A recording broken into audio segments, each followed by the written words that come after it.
It's a me. Hopefully it is, yes. Pinata.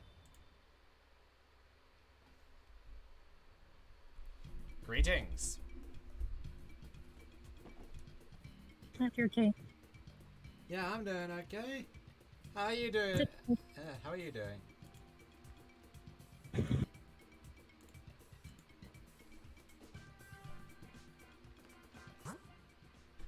Just thinking about stuff from the RP going on. Yeah. All the revelation. You have been put in a bit of a conundrum, haven't you? Oh, hey, Pinata. Hello, Pinata.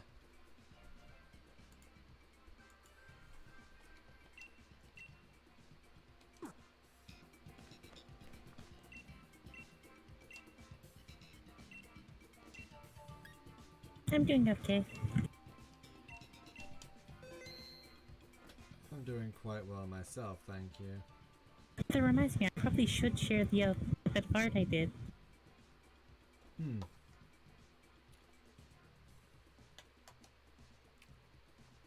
can probably hear me putting down the fork.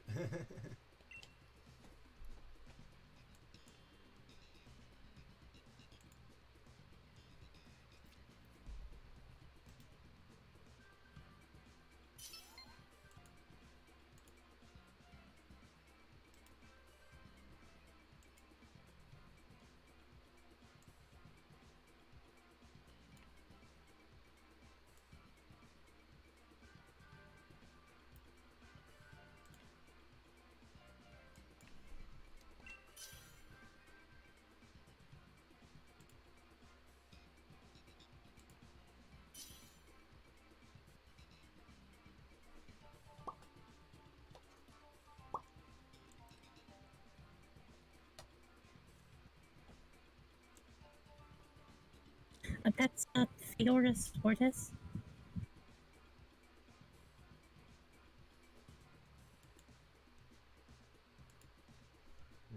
Here we are, having a chill wait.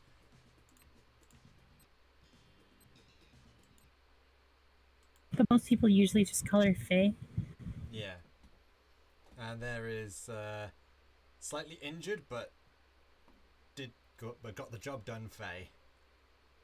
Yeah, something like that.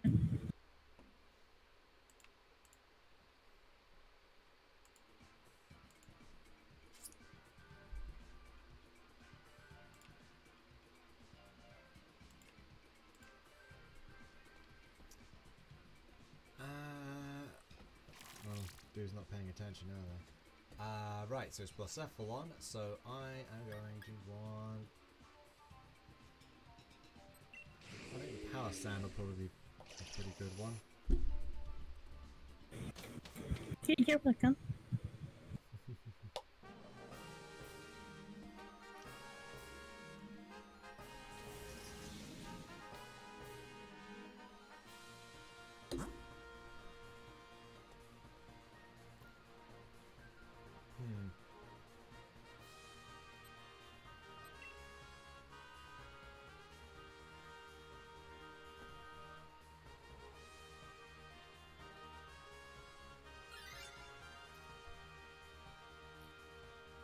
I don't quite remember what this one is off the silhouette. Well, we know it's dark type, at the very least. Looked like a cat. It was a cat. It's a Logan version. Yeah.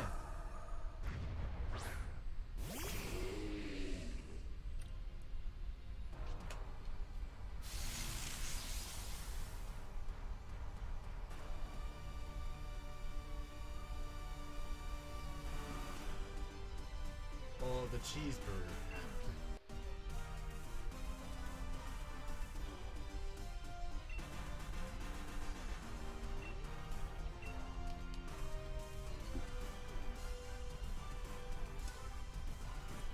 Oh, the finale got 72 views? Oh wow. That's pretty impressive. That is pretty good, yeah.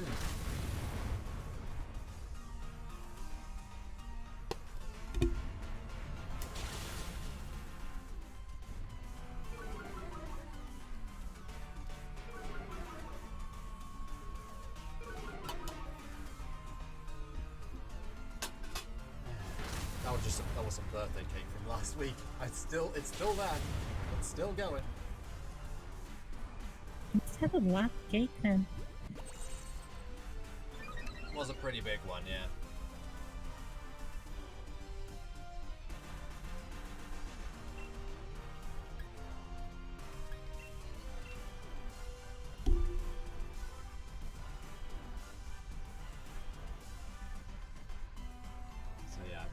I meant to do drawing today, but I kind of started playing Xenoblade 3, and it's like, yeah, no, this is basically what happens every time.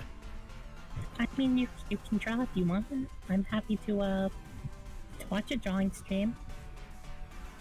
I'm not properly set up for a drawing stream. I'll have to maybe next time.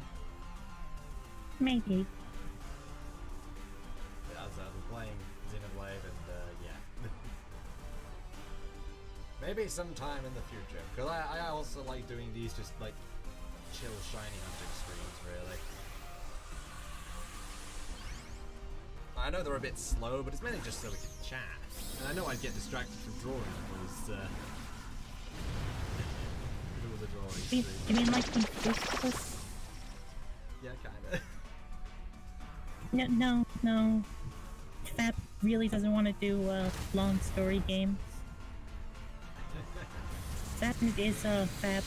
It's going back to Fab channel or something. I mean, even though he technically kinda has with quite a few of them.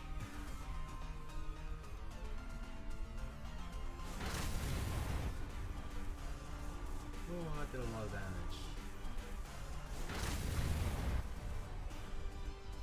You know, what is Fab gonna be playing? Stray on Sundays. Oh, the cat game. Yes, the funny cat game.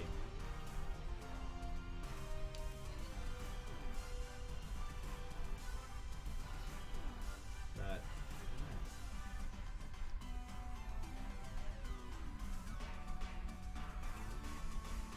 cat game, new game of the year. Kind of. My nephew showed me some of that on my birthday. Some gameplay of that. I think it was Jacksepticeye. Is that a giant snom, by the way? What? Is that a giant snom, by the way? Oh no, yeah, that's team. Pincurchin. It's a sea urchin. Oh, I see. That is also. That's pretty cool. Yeah. Its name is a pot on pincushion, and I think that's hilarious. Stray mods are really weird. Well, I mean, I'd imagine so. Yeah. We've seen the funny CJ mod for Stray. Yeah.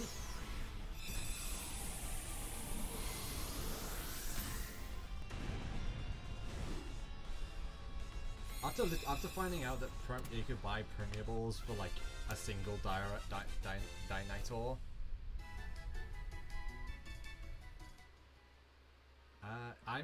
it's like, wow, it's almost like you're intended to buy them after you do this. Yeah, it's kind of funny. I mean, probably. Yeah, probably.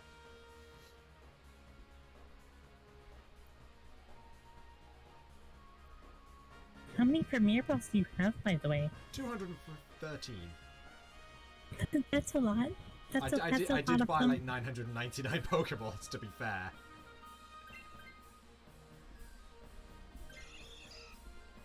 We're not going to get any more electric terrain, so I can't keep zapping them. Oh well. This thing is probably the best choice, I'd say. It's the water type.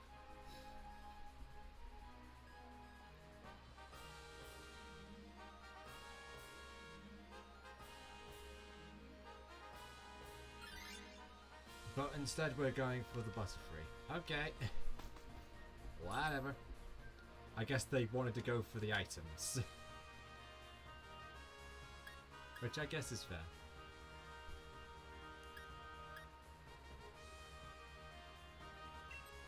All my moves are special, so Wise Glasses will be good. What kind of mods are there for Stray, Pinata? Enlighten us. Also, Fab definitely won't want me to be playing the game because I will go out of my way to try and get every single side quest done. Because that is just how I play games.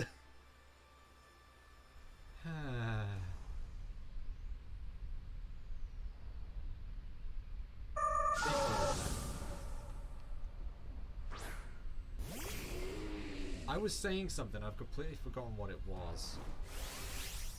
We were talking about something, I've forgotten. What was it again? No. Oh, your keep thing? The what? Right. You keep cutting out, sorry, Laurel. What? Am I? Occasionally, yeah, sometimes, like just then, like just before you asked, am I? It kind of went, the kid that not. I'm sorry. I don't know why you're apologizing, it's Discord's fault. Maybe I should check my internet, see what's going on. Maybe.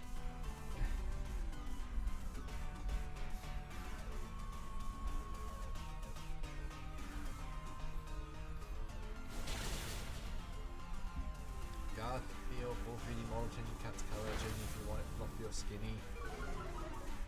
Okay, those aren't exactly weird. Those are the sort of thing you'd like probably expect, to be honest.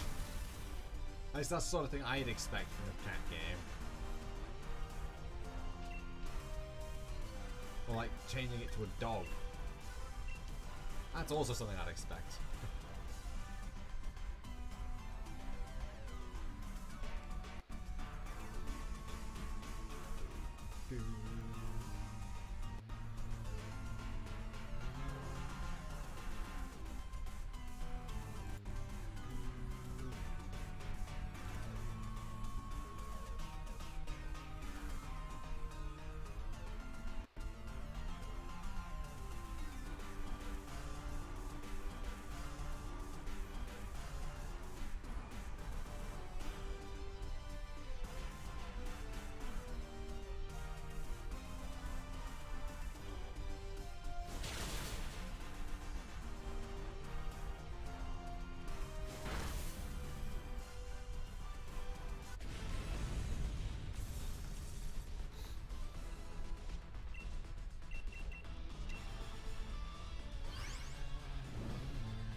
Okie dokie, what have we got here? Probably nothing too crazy.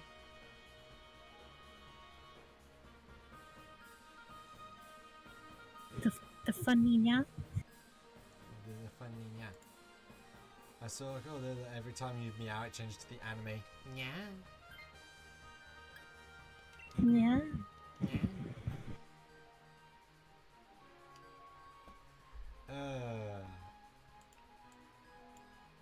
Yeah.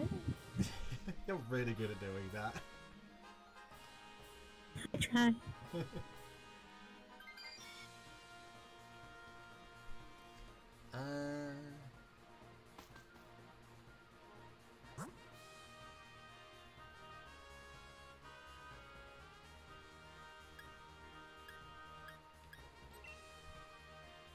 That was a thievel. I could tell by the tail.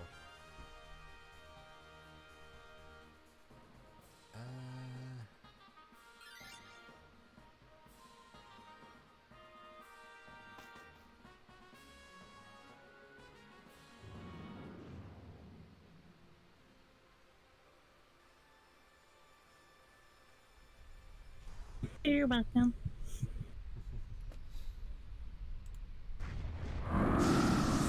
Yeah. Yeah. We're having too much fun with this. I mean, this is pretty funny. It is quite funny, you are correct.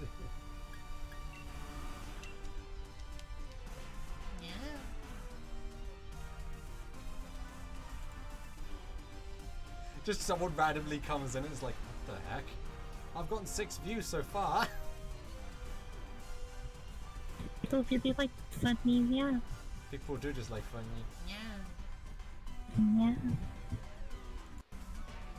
I know I've told this story before, but it's just reminded me of one of my friends.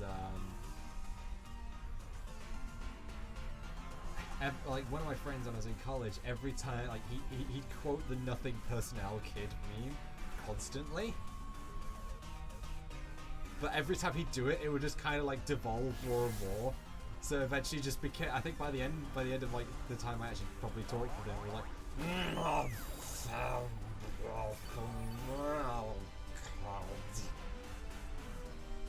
I see. yeah, it was actually really funny. Well, I liked it anyway.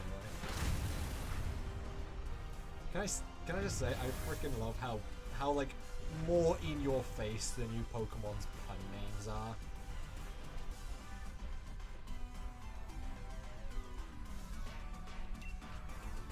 I think they're amazing. Like Fido. The funny dough one? Yeah. So I just double checked on the new Pokemon page. Like one of its thing for it says it has yeast in its breath.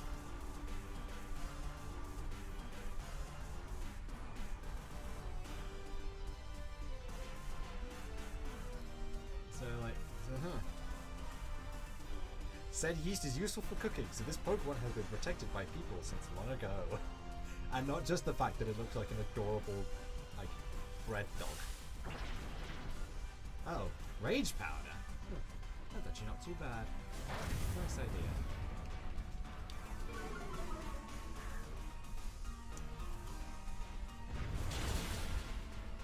Yeah. What is that? Oh god. That is Fido, I think. Just cursed.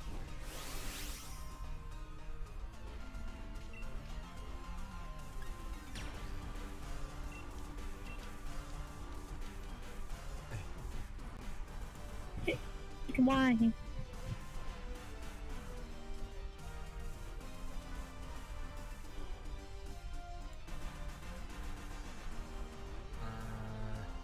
No. No, it isn't. No.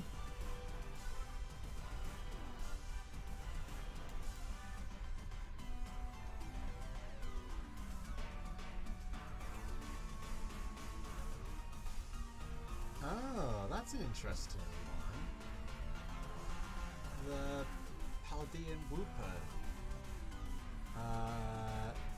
The reason they evolved to become poison ground is because after they like lost a territory struggle, they started living in bogs on land, so they ended up covering themselves in poisonous film to stop themselves from drying out. Oh, I see. So that's why they're poison ground instead of water ground.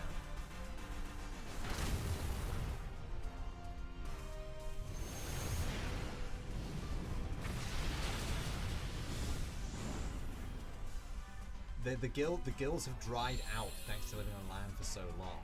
Their bodies are very heavy and move slowly, but they shoot poison liquids from their gills to protect themselves. You may see poison Pokemon in areas where Wooper live.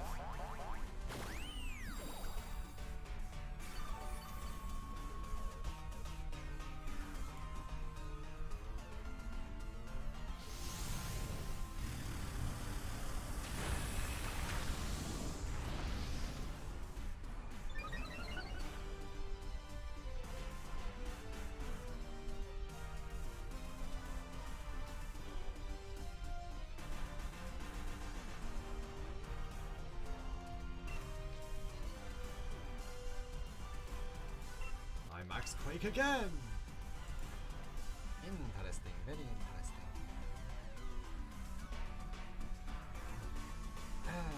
Everyone was like joking about Korai and Miraidon basically just being motorcycles, and they are just motorcycles, which is amazing to me. So. Long hair cross? Long. That is a long. I feel that is supposed to be an accurate reference, yes.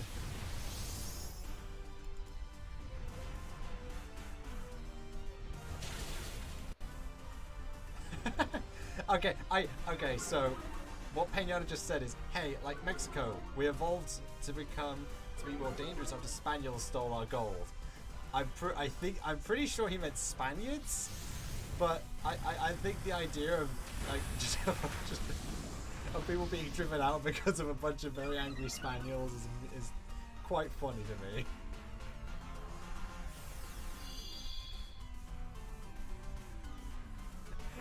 Oh dear. Autocorrect does some very amusing things.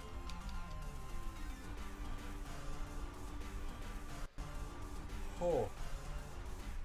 That's still amusing to me.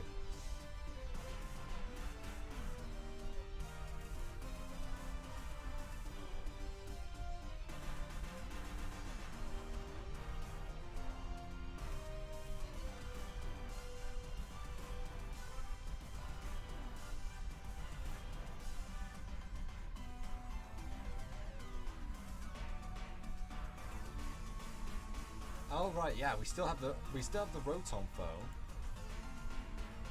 That's still a thing.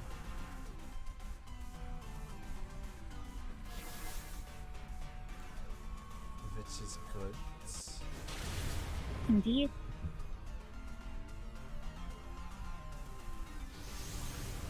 Oh, so Scarlet, Larvitar, Stonjourner, or Larvitar and Stonjourner are the so far confirmed exclusives, whereas Bagon and Ice-Q are the Violet exclusives. Interesting. I don't know why this is just...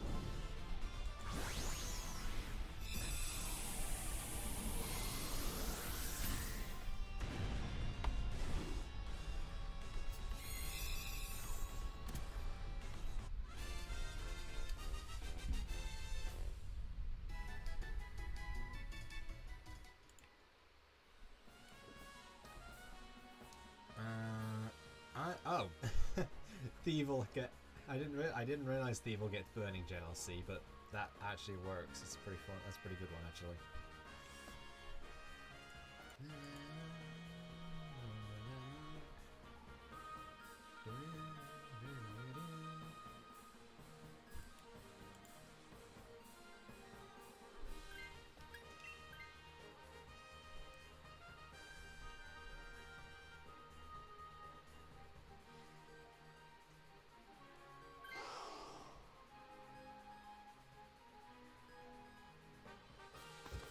Oh, pardon me.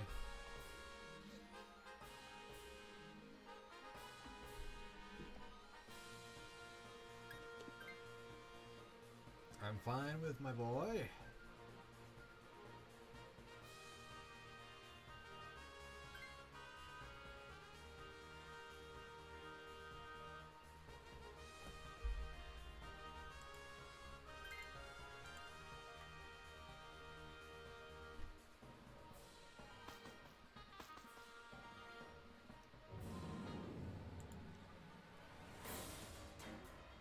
Well, Walker, well, this is a normal day in the Slime Kingdom. I was just going, yeah. Yeah, I want to roll it's top not Game Boy right. Advance. Type Oof. Oof. Yeah. Yeah. Just, I need to get that on, I need to get that on the soundboard. Yeah.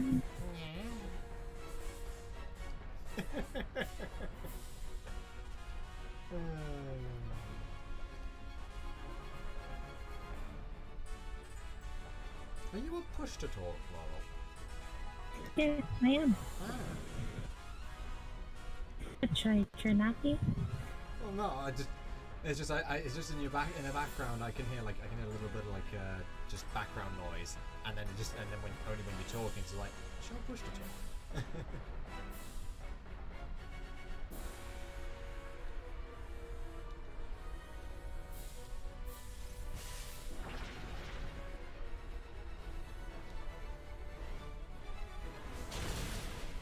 Well, Bye, Butterfree!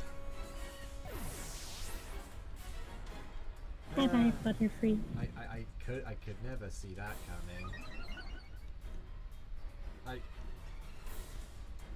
I guess they just thought it was staying a ghost, like it was just gonna be a normal ghost type, not a fire type.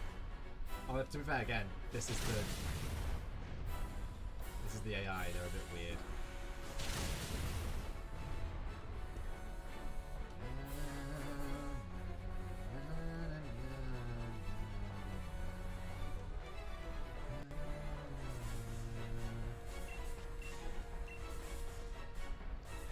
Burn to the ground!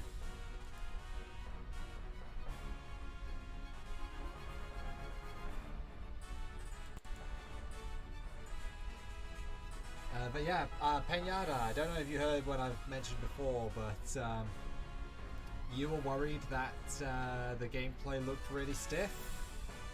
I can tell you now the gameplay is really not stiff anymore. There's like so many options in Xenoblade 3 and how to fight. It's kind of crazy.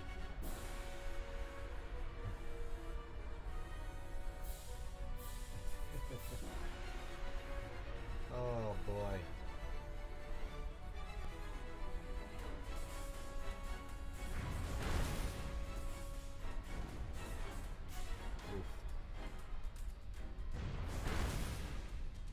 Oof. Oof. Very close. Yeah. Yeah. So it's definitely gotten like quite. It's pretty freeform for the most part. Although it does limit certain things you can do by level, which is a little annoying because I constantly feel like I want to add more, which I guess is like kind of the point. You want to feel like you can add even more to it, and then you eventually do get to add more to it. It's like, oh yes, perfect. You know.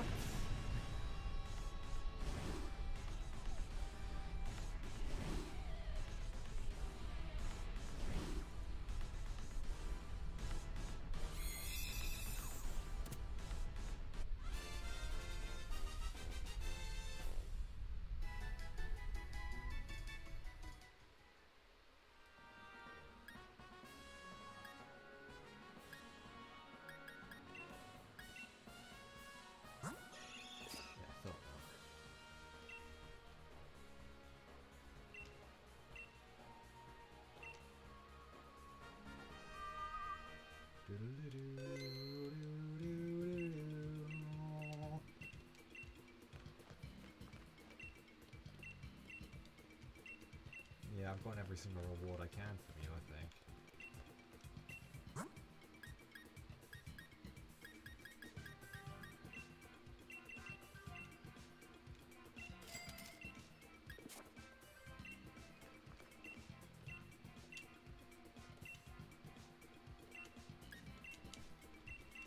It takes some time for all that to open up, though. As a sad.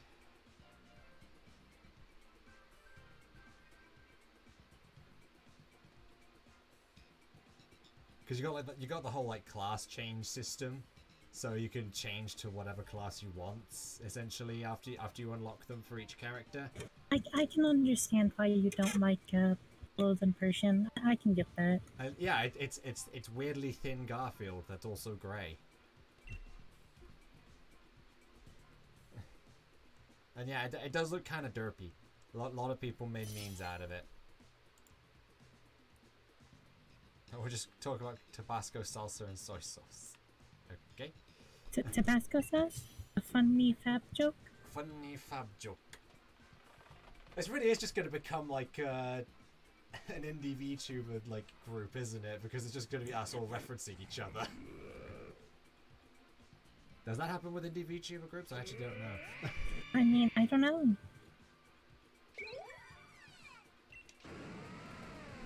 I don't know either. Oh no. I personally quite like Alolan Persian. I think it's actually kind of cute. But then again, I think a lot of things that probably shouldn't be considered as cute as being cute. So, yeah. I think this is a Swampert.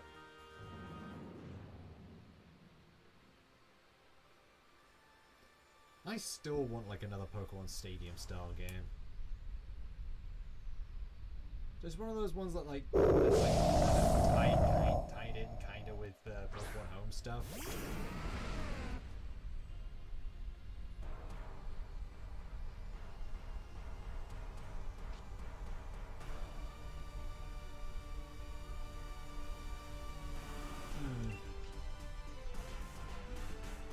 You think some of them do? They personally talk about them as friends, make jokes, tell histories of them outside of the streams. Yeah, that's a possibility.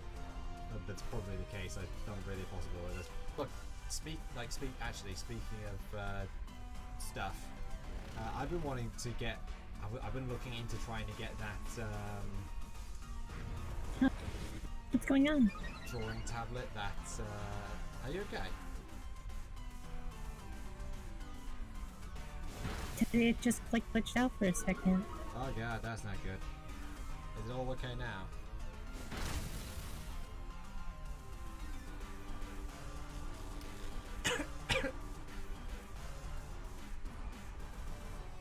Oh no. What is it with Discord? It's been doing that like so often recently. Do we need to whack your internet upside the head? But it's not just my internet. It's like other people do. It's like, I think it's just Discord. Do we just whack Discord upside the head?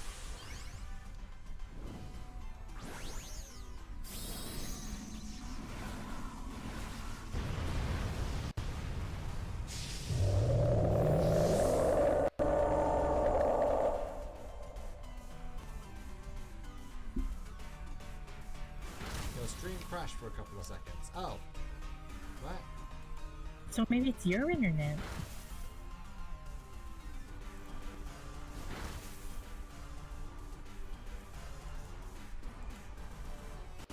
Did the power cut out or something? What?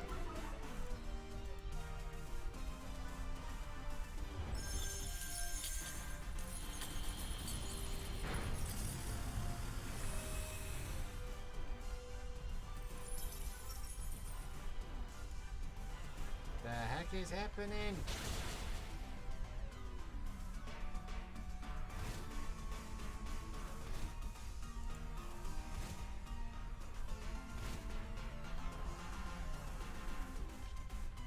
Yeah, I don't know why, but I keep getting messages. There's just messages being said here saying that, oh yeah, no, this stream's not receiving data. Like, my internet's not cut out this entire time. That's so weird. Is it just OBS being a pain in the ass? Maybe it is.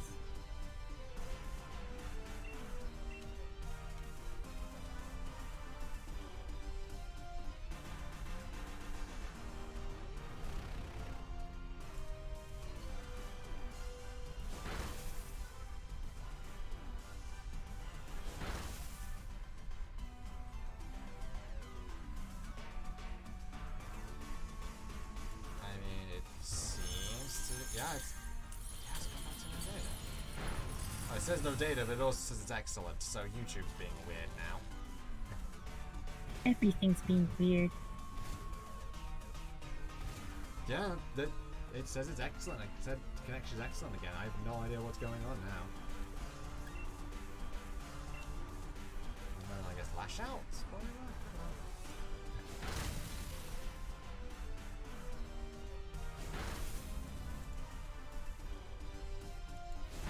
Now this is so weird. Like, I know sometimes my internet can occasionally cut out, but it happens so infrequently that it's always a surprise when it does. It's very weird. Half the time OBS, basically most of the time when my streams go down, it's because OBS has just randomly decided to disconnect for some reason. And then it reconnects, and then it's all better. And it's like, what? What on earth is going on? I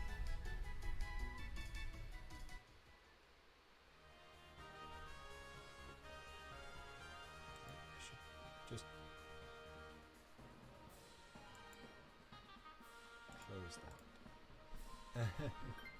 Probably help. Oh, we're good for now. Lampant, you can take it, dear.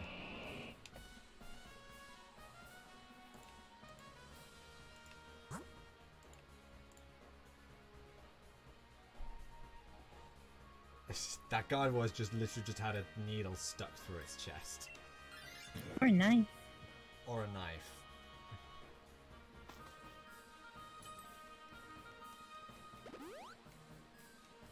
Everybody gets health now.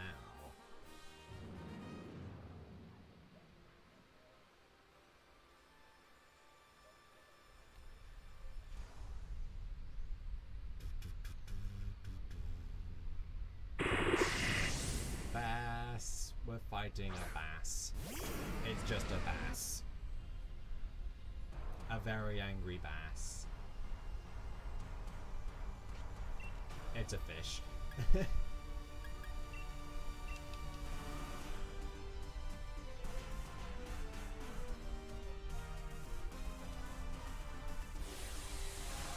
Dig, dig, dig, dig, dig, dig, dig.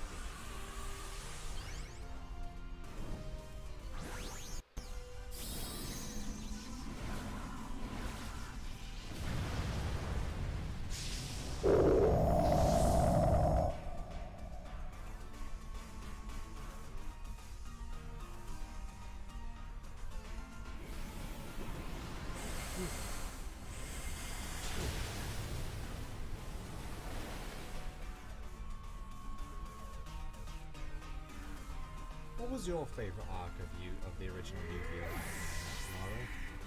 I don't know. Fair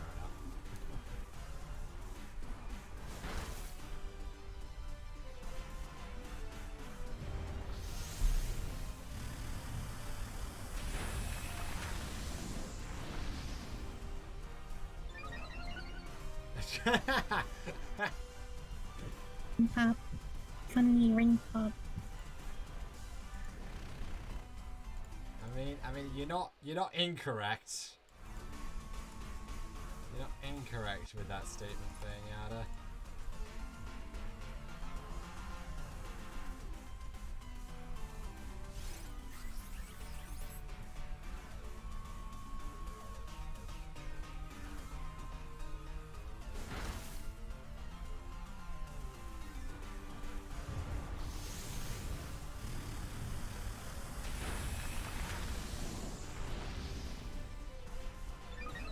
Look.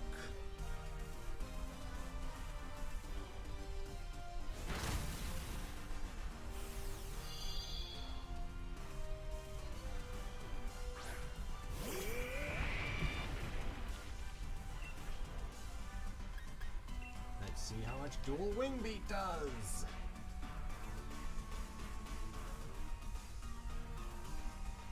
It does like 100th of its health.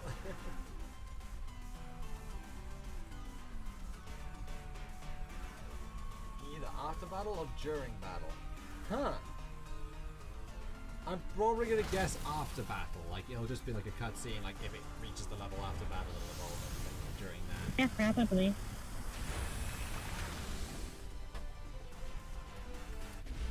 My leg is cooking, because the sun is directly on it.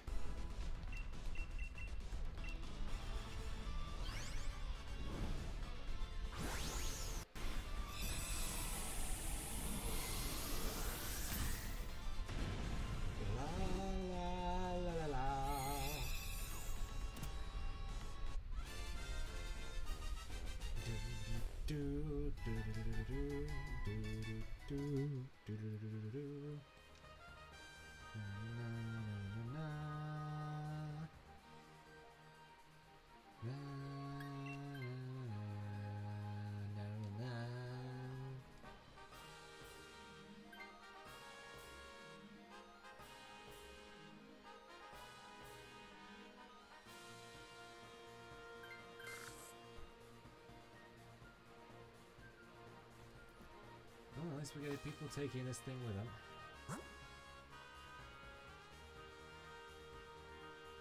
So we have a choice of Scyther or Jinx. I'm gonna go with the bug type. I'm gonna go with Scyther because I think it's got a better shiny. because neither of them are going to be helpful against Blacephalon. Against what we're gonna fight. Gonna be honest, none of them are gonna be very good against it. You don't want to see Jinx 3D Jinx model. That is fair. I can understand that.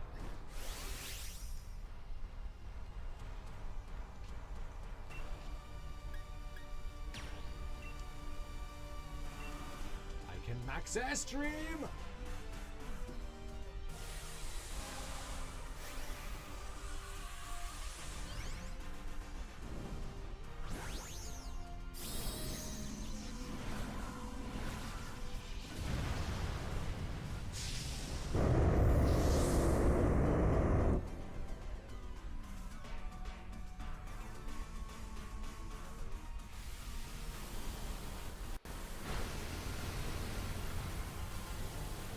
Zenkaija had some pretty weird monsters. Some pretty weird abilities.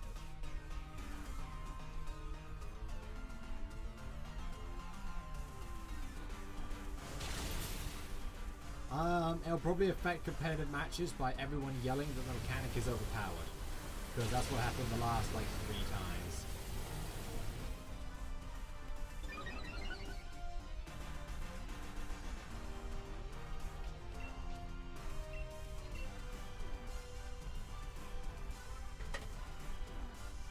That's how it usually is. Yep.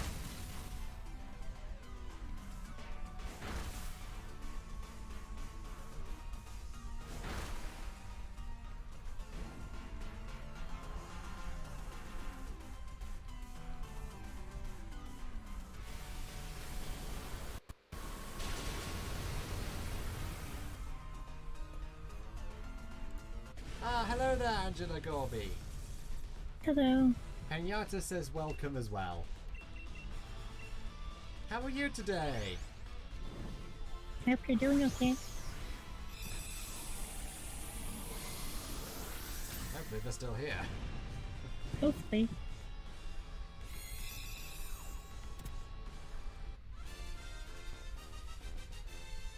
I'm doing quite well, thank you. Angela just asked, how are we all? I'm doing okay.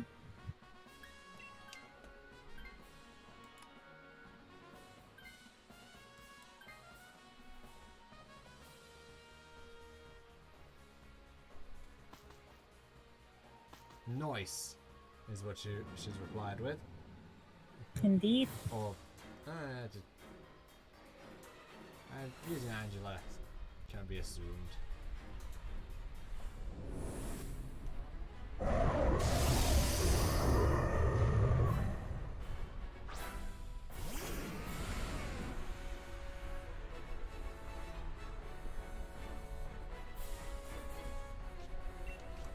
We're just kind of chilling and talking about random stuff. Yep. Just having a good time. Yeah, pretty much. Yeah, the Zenkaija like monsters, they're all pretty weird. Like one that turned the world into a school.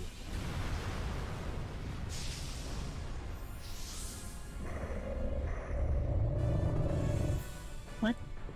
Yeah, that's one that literally turned the world into... Could I possibly join?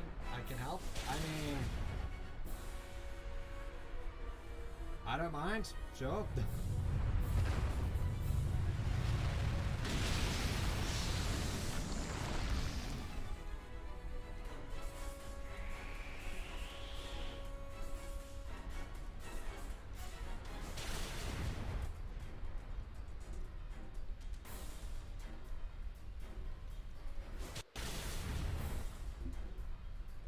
It's a lot easier to do like something like... It's easier to do it with people than without. Yeah. Thank you, phone. Still kind of bummed I couldn't put my own my own alert noises on it. Had to be from the phone's catalog of it. Sometimes it be that way. Yeah.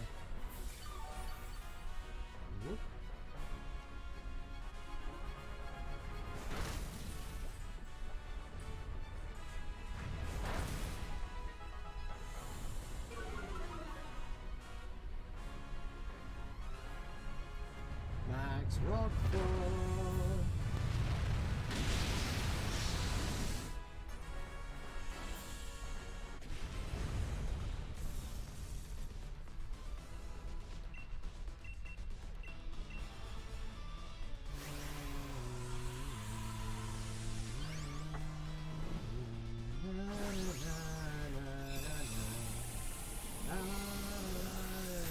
Let's see. My cat's giving me a death stare. I think it's gonna kill me tonight. Isn't that just what normal? That's just what. That's the normal cat stare. Yeah, cats always give you. Cats give you a death stare if you don't like pet them for like 5 minutes, or if they walk away while you're petting them, and then they just look at you like, "Why'd you stop? Did I tell you to stop, peasant?"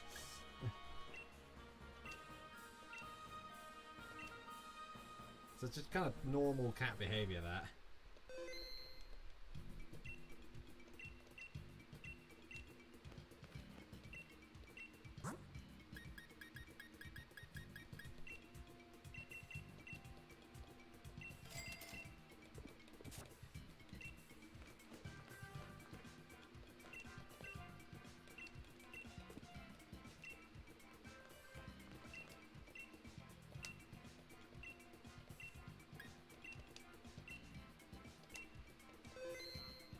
I think they ended up like solving the plot of that episode where the world got turned into a school, or at least the city, by becoming delinquents.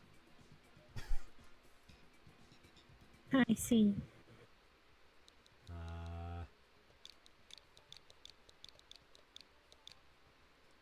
There you go. Start from 8, then go counterclockwise.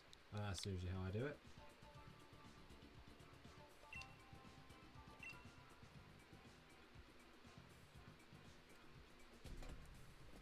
So that was a weird one.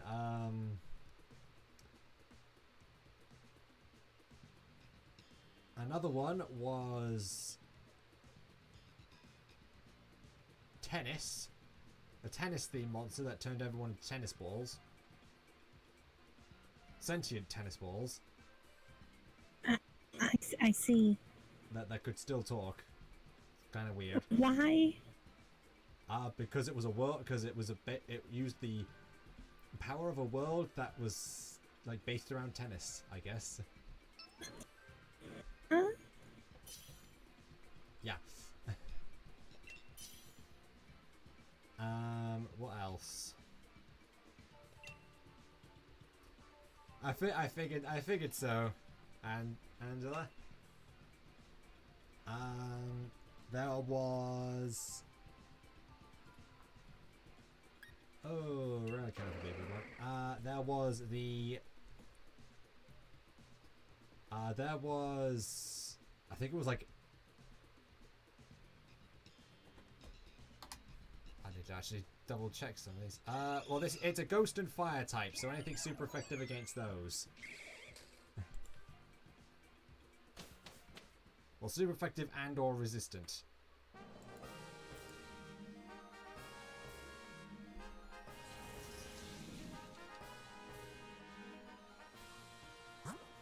So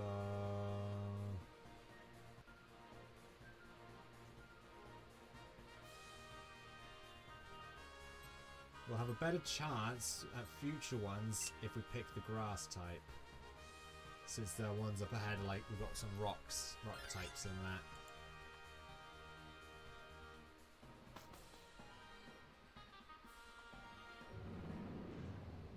that. There was the cow world monster, who bleached everything milky white.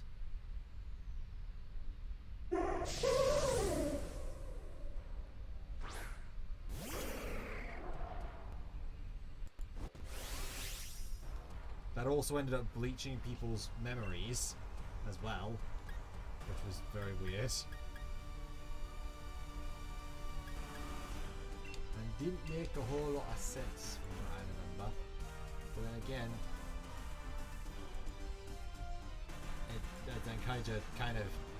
Zenkaija actually did make sense. Just a lot of it was kind of a bit off the wall wacky.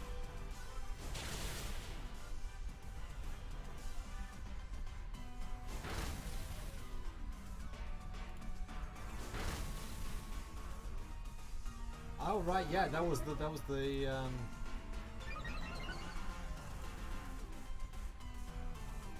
was the Sakura Mochi monster, which basically just made everyone who it like hit crave Sakura Mochi.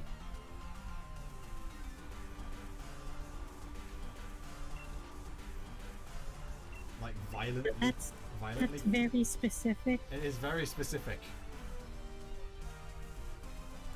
It was like the first episode with the sixth ranger, you know, post introduction, and so it was like used to establish that he's one of the confrontational sixth rangers.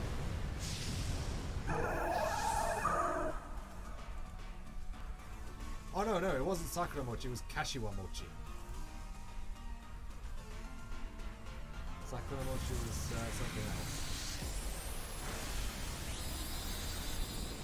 So Sakura Mochi was the Two Kaiser like change tutorial video special monster. It was Kashiwa Mochi World that I was thinking of. It's all very weird.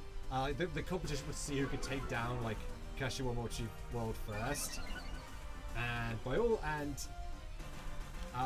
technically the sixth ranger did end up blowing up the monster, did explode the monster, but by then what was it? I think it was like I think it's either a maple or oak leaf was ripped from its head, so it was just Mochi World instead of oak leaf Mochi.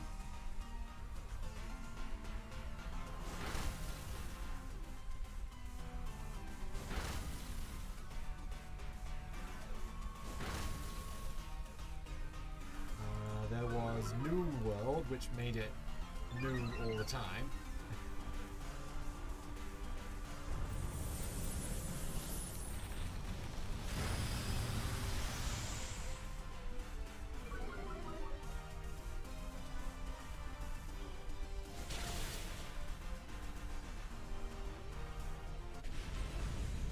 Oh yeah, his existence creates 4 extra suns to make it morning everywhere on Earth. Or make it noon everywhere on Earth. But wouldn't it be really hot? Like 4 suns? I think that was one of the things, yeah. Also meant that no one got sleep.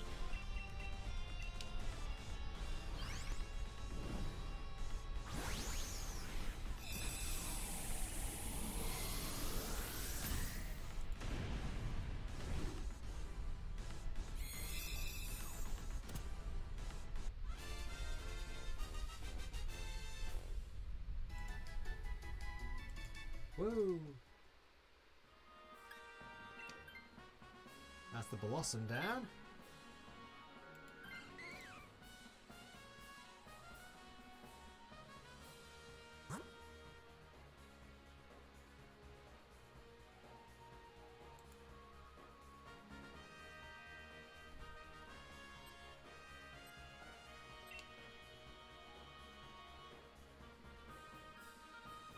Yeah, apparently it also erases computer and cellular data with the Milk World. Because all the monsters were called worlds.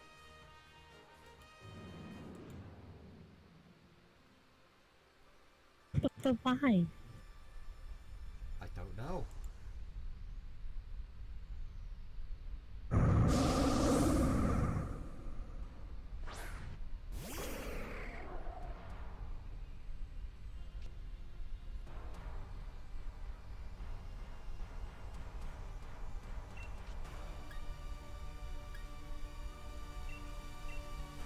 There was Vacation World.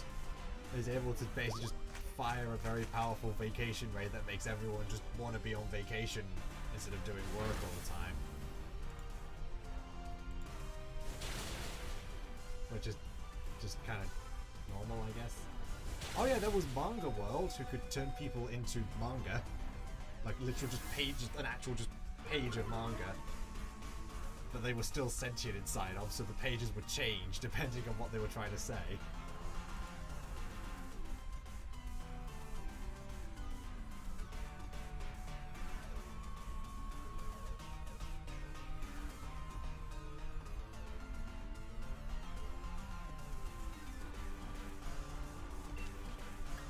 It's very weird, as I said. Yeah, I can tell. There was Dried Persimmon World.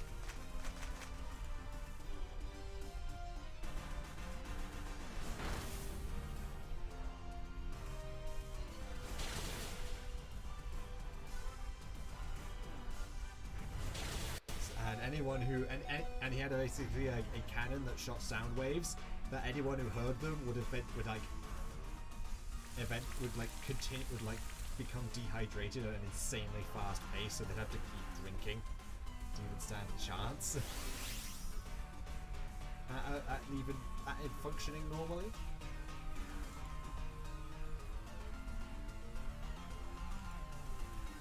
Which bit did you excuse me what at, Pinata?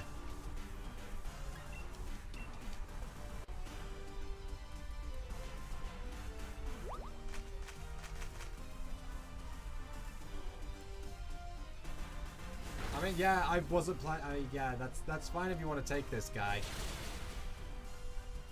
To be fair, the Persian will do quite well as well, if I'm honest. Like, because it's dark and fire, so the Persian's actually going to do pretty decently against the Blacephalon, especially because it knows Snarl. So if you want to take it, be my guest.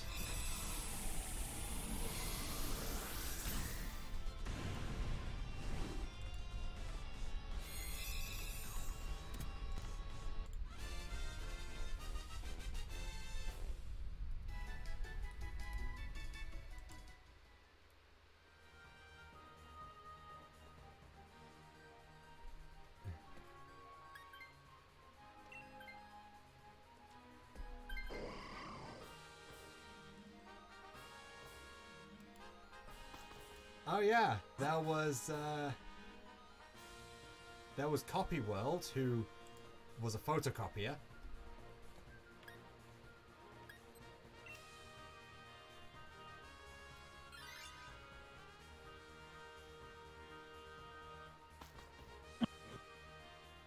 I see.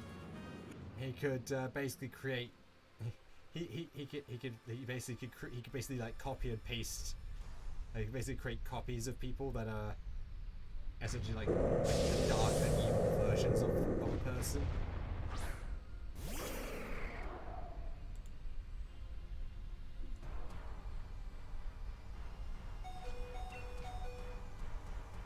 It was quite weird. Yeah. Yeah. Especially because they did that to like the main and 6th Ranger, or the red and well, technically the leader in the 6th Ranger, and they even got their own roll call as well.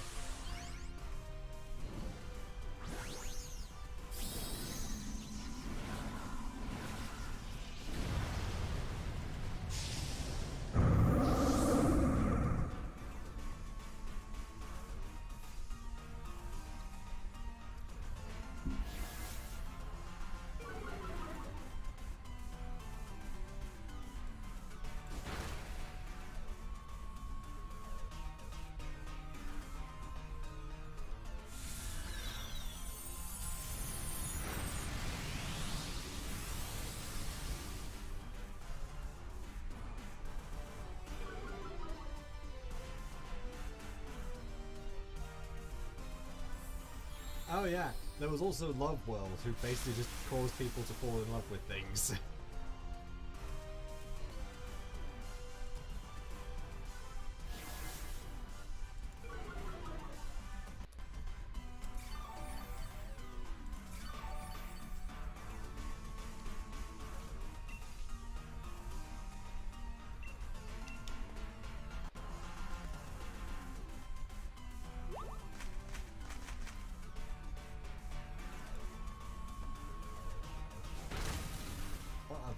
What are the worlds were there?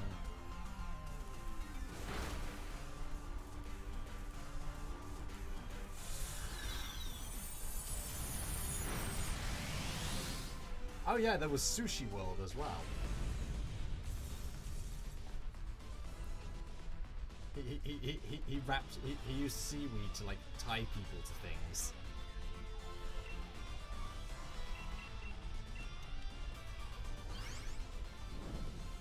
Like just kind of like I think he just he also has like a beam that fires sticky wasabi sauce at people. As I said, this is a very weird show, but it's very funny. Like, quite well written as well, to be honest.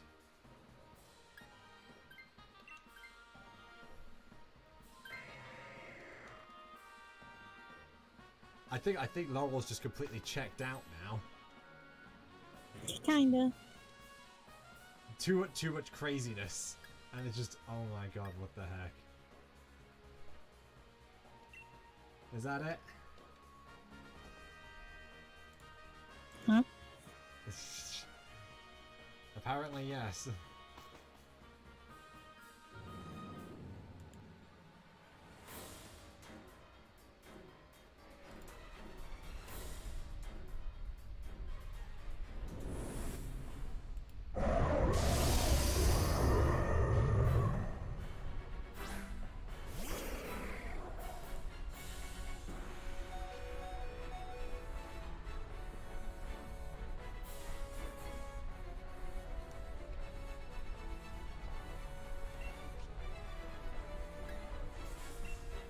Head smash!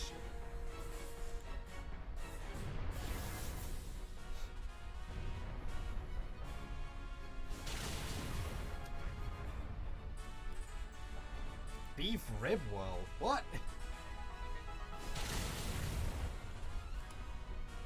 There is a monster based on beef ribs, apparently.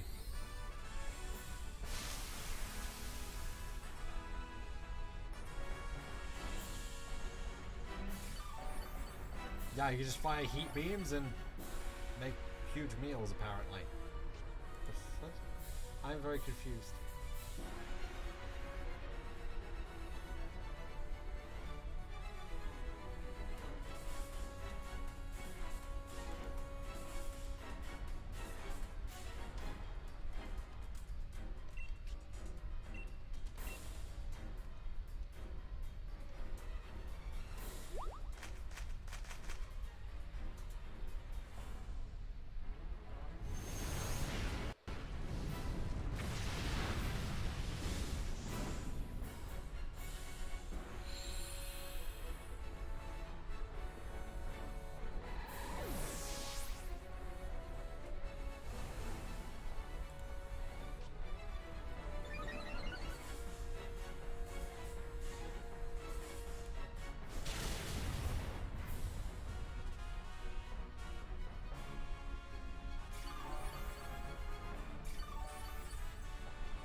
Oh right, yeah, there was Carrot World as well, which just made things look like carrots.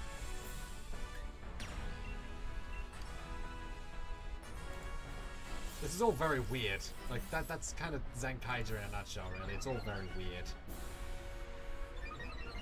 But it's very well written and put together.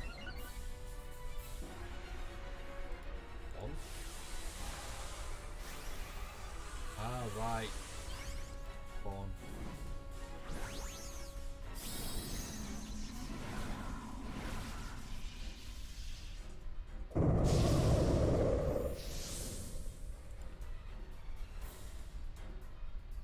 Oh yes, probably the weirdest one, Kotatsu World.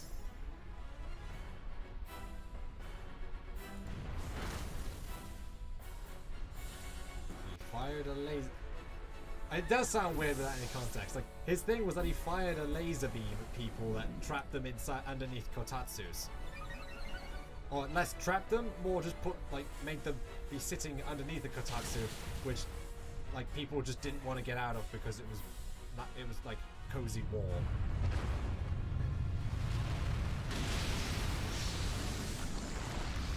I've given Laurel so much weirdness that she's just completely checked out.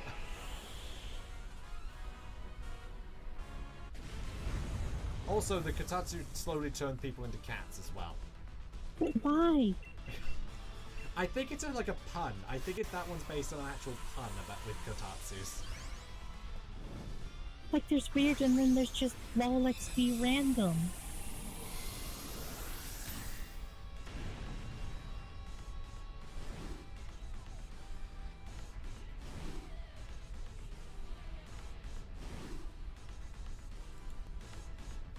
Here's the, it started off kind of like somewhat normal, like a world, like, these are all basically like, these are all like villains, these monsters are all basically just like foot soldiers powered by special gears.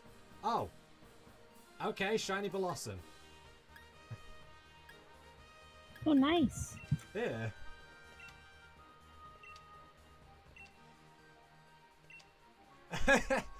Random blossom, but sure. What should we call it?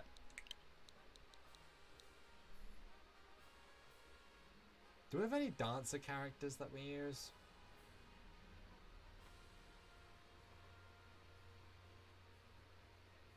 No ghost. Well, one of them's a ghost type, so that's well, yeah. If it was a ghost type, then yeah. But I think some of them they did as like a one. I think, to be fair, some of these ones, like the carrot one, they were like a one scene joke kind of thing. Because it was like that one had that episode had like 3 monsters and like to like showcase a specific point from the episode, and others like the milk world was an actual like problem because it bleached everything white, including stuff like traffic signs and traffic lights.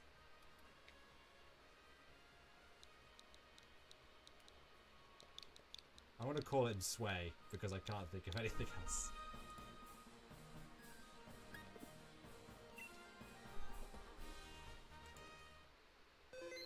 Violet? Never mind. It's well, I could just put the female symbol at the end of the name to denote.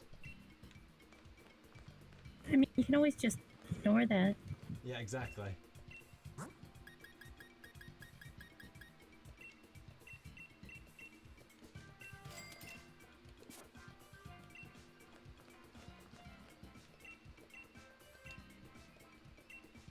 Here we go again!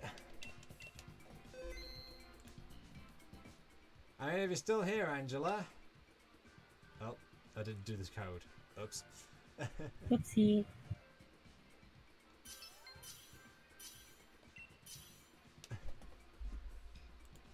But yeah, like the show obviously it started off with like some of the more like normal ones. Like there was like Mushroom World, which was like a world with like a bunch of mushrooms around it. Like the world that was focused around mushrooms, and the whole thing was that just mushrooms were growing everywhere, and like it gave off poisonous spores essentially. I see.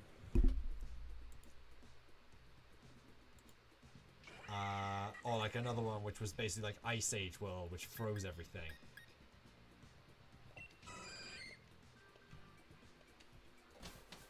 Where's normal world? What? Where's normal world? Well, normal world was like, I think they called it Zenkaitopia, which is just basically where the main story takes place.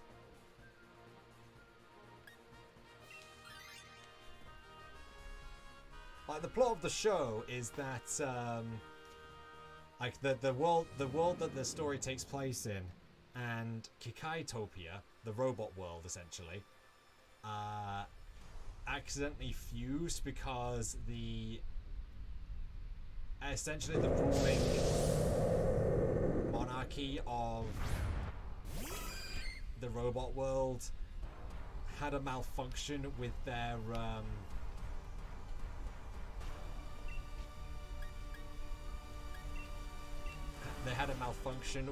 like world capturing device, their parallel world capturing machine, which captures parallel worlds into little gears. And it accidentally fused the two worlds rather than capturing the other world. Rather than capturing the world the story takes place in. Stream monitoring everything. Okie dokie, thanks for that.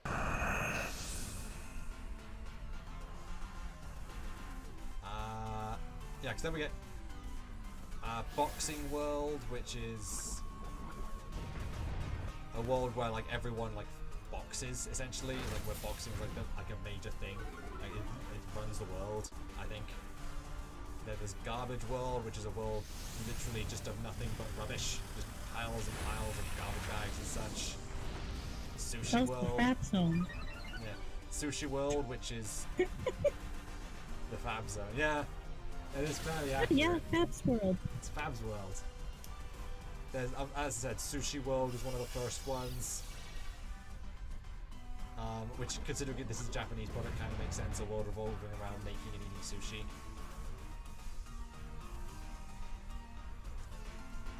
Sun World was one of the early ones, like a world where it's always day. That's kind of not hard to believe would be some kind of parallel world. And Door World, where like I'm guessing it's just a world of like doors that lead anywhere. What his power specifically was literally just jumbling up every single door and like all the doors all around the world, so people going through one door will end up somewhere, like could end up halfway across the world or something.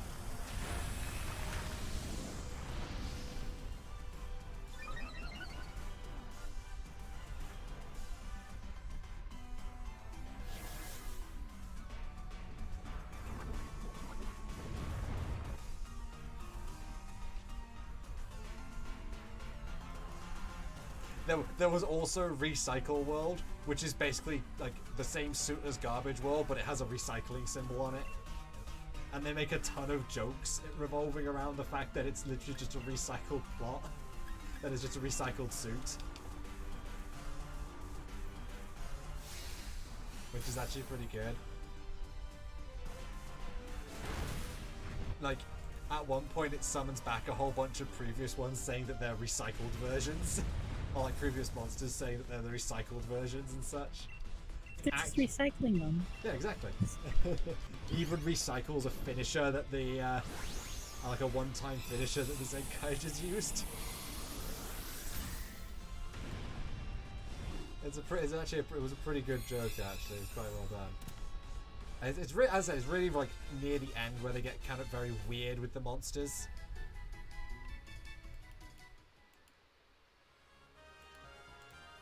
Like they kind of lose the plot. Well, not really lost the plot, but it's like they've gone through all of the basic stuff, and so now they need to. And now they're just thinking, what would be a rather fun? What would be something we could make a cool idea out of, like just a funny episode out of? Because it's a very humorous series. It's designed to be quite funny.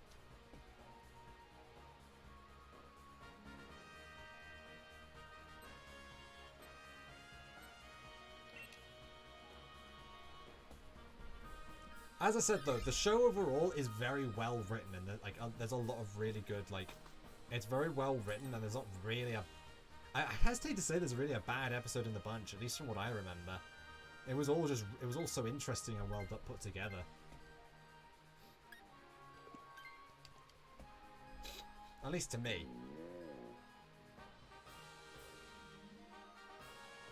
I see. Because the cow world, where as I said it bleaches everything white, including phone and like computer data, is actually really emotional because it's focusing on the and they all get like, oh no, and it looks like the robot buddy's gonna die. And it's like really touching.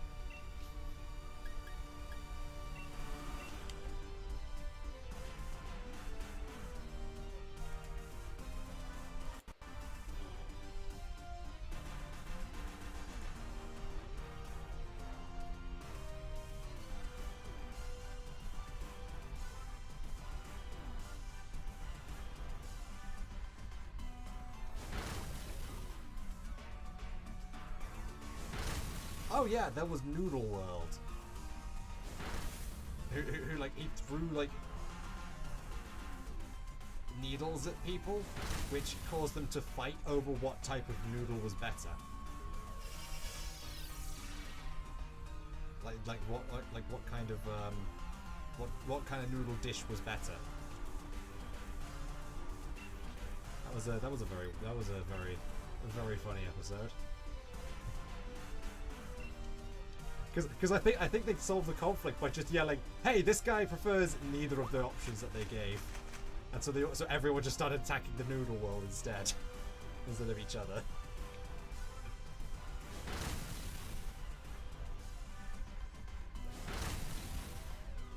I think it was like something like I think it was like they said, oh no, this guy doesn't actually like noodles, he likes pasta or something like that. I need to show you guys Zenkaija sometime. That's a funny one. Because like one of the first jokes is like the transformation gear is a gun,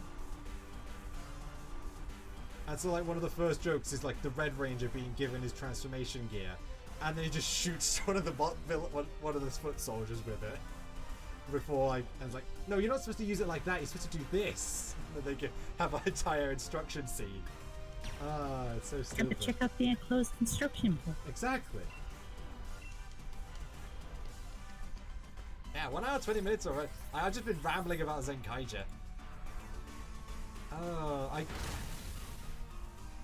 It's so much fun.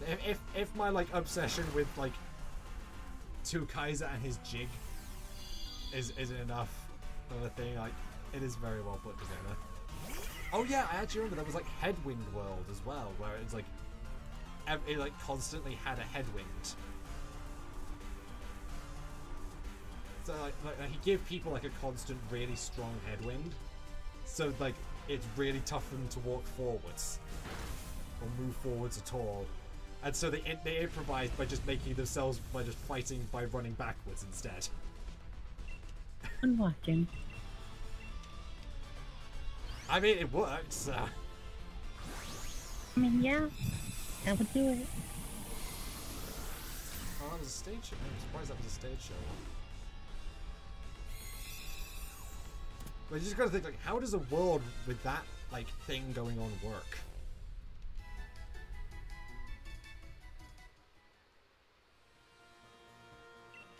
Yeah, I kinda need to swap out Chansey for this thing.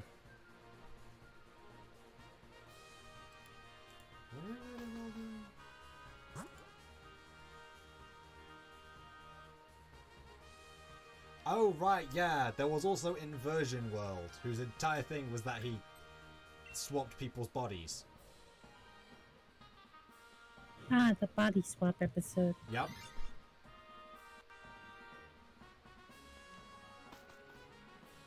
We are instead going for the giant steel elephant. Okay.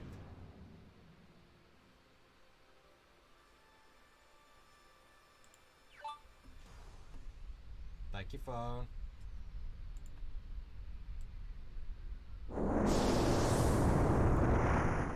I mean, I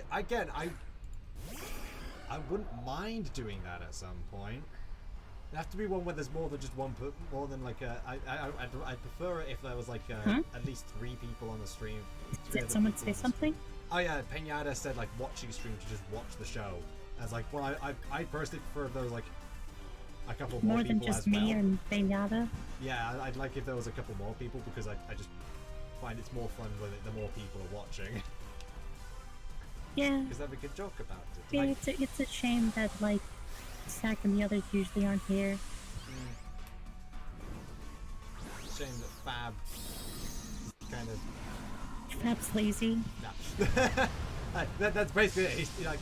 He said, I don't want to make more work for myself when. He outright said, I don't want to make more work for myself.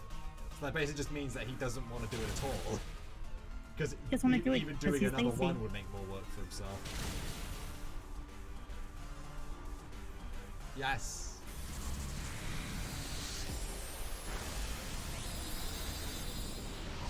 As I said, like he could literally just separate each like viewing section, each like thing we watched into separate bits and just like label it as a commentary track.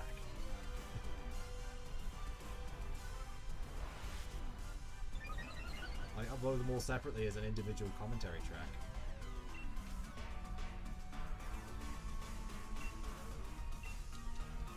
That would technically be a lot less work and a lot easier to like render and upload. Granted, there'll be like the times where we paused, so we'd probably have to find those and edit them out, but still.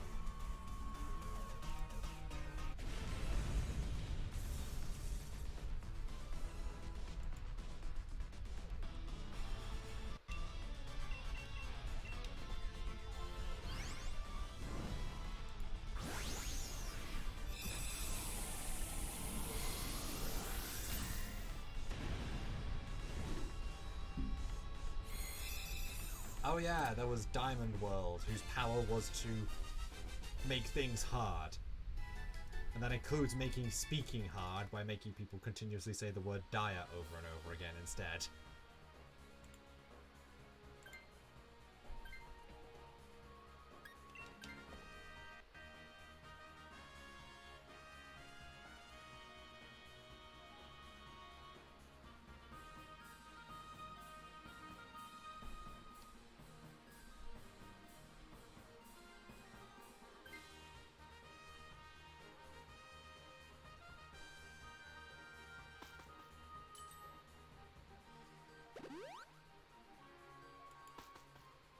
So I suppose that makes the situation look dire.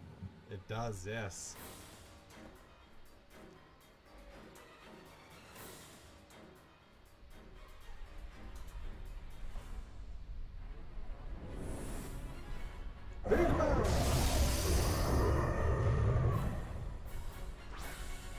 Yeah, kid mine. Yeah, that's fair.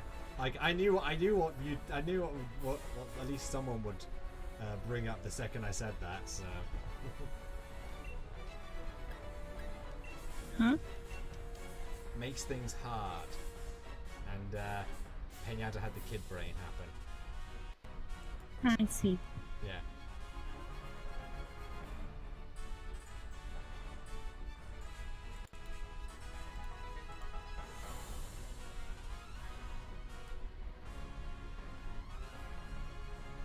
I mean, in fact, I also kind of need to continue showing you guys Zenkaiger as well. Not Zenkaiger, Revice as well.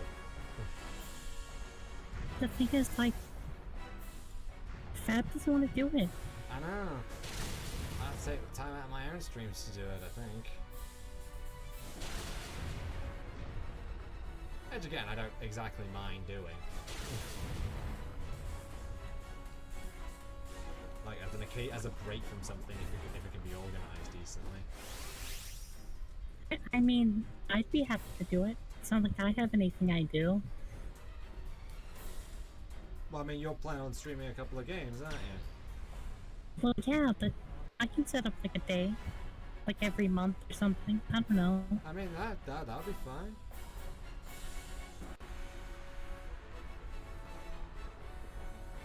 I'd probably pop in for as long as I could on that. As it's possible, like you're streaming, like when you start streaming, like you're gonna be in like the afternoons, aren't you? Or are you gonna be on the day, just the general days that you're not streaming, that Bab's not gonna be streaming after the holidays ends? I don't know. Like I said, like I'm taking the Monday and Wednesday slot once Fab is no longer able to stream on the holidays. Ah, yeah.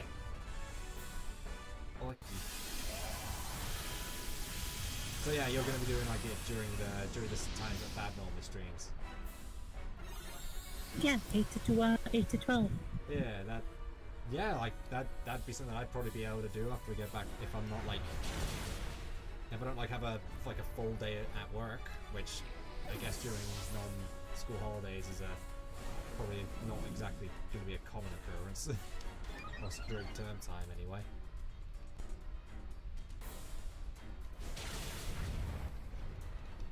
I'm sorry, Blacephalon, but you could not beat the giant hug bear. The giant hug panda, I guess. I'm surprised. I'm surprised how like excited you all are to see me stream. Because it's gonna be fun. Like Half-Life as like a game I've only seen like Gary and Reba play. Gonna be honest, so seeing you play it is gonna be quite fun, I think. And seeing me try to like play like a character. Yeah, that as well.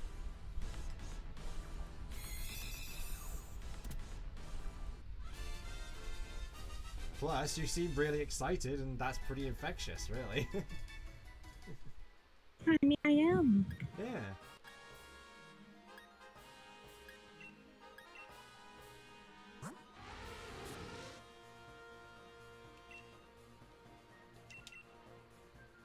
Yeah, you're always excited to see the based content, aren't you?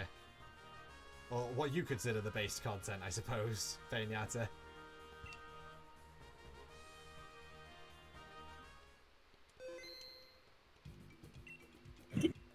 Did you just say based? It sounds cursed coming from me, doesn't it? Yes. I'm Yes, not going to it say does. it again. Don't worry. I'm not saying based again. Oh, great, I did it. I said it again.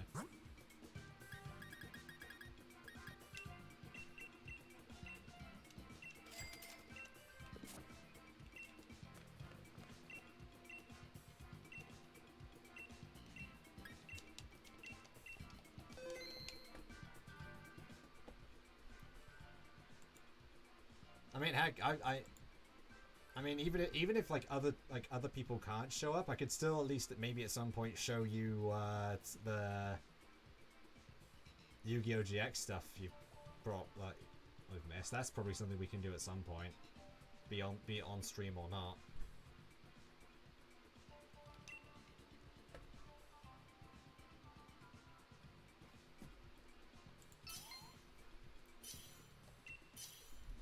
I just hope everything goes okay.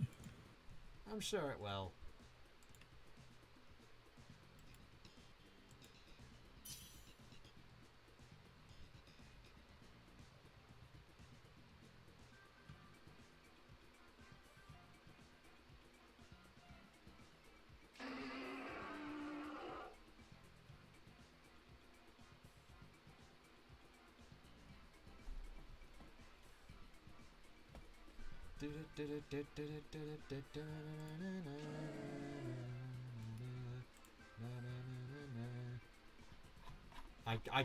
I'm gonna say I'm very interested to see where they're going with Revice now that it's in like the final five or so episodes.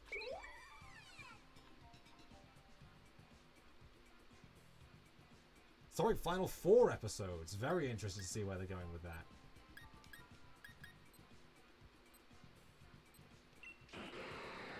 Because of all the revelations happening and the design for the new suit that has been revealed. That looks really cool, I will say.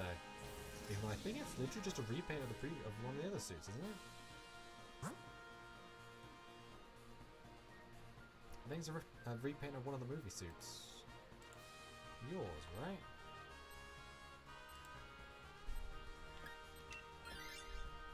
Nope. Is it this one? Nope, it is actually a mostly new design, it looks like.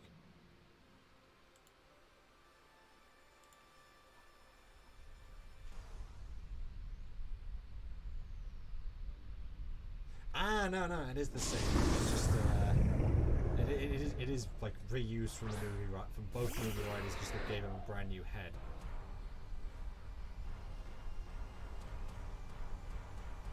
That's pretty cool. I'm trying to say this without being spoilers, so it sounds very weird.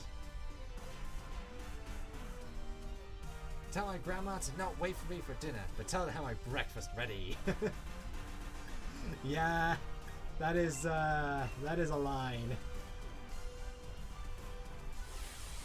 I can understand people not really like. A lot of people find Yuna's voice, like dub voice, pretty annoying, but sometimes the dubbers have a lot of fun with the lines.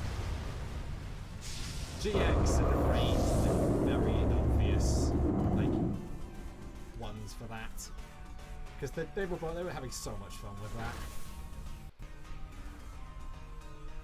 But that's another one of those lines. It's just like, yeah, no, they were having way too much fun with this. They knew that this was a stupid line. And they went with it, and I respect him for that.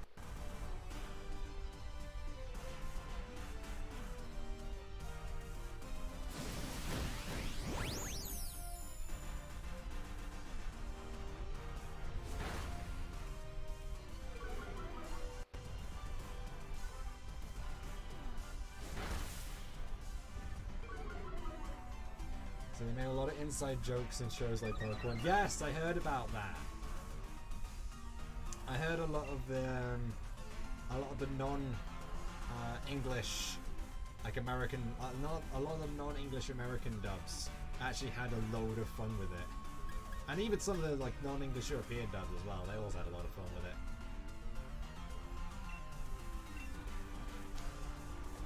which is pretty cool.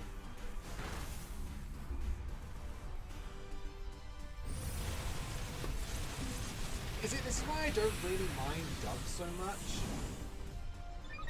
Because like it doesn't remove the original.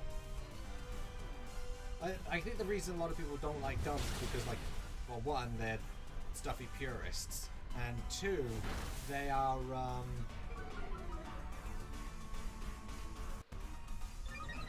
because like a lot of the times they try to have the dub replace the original,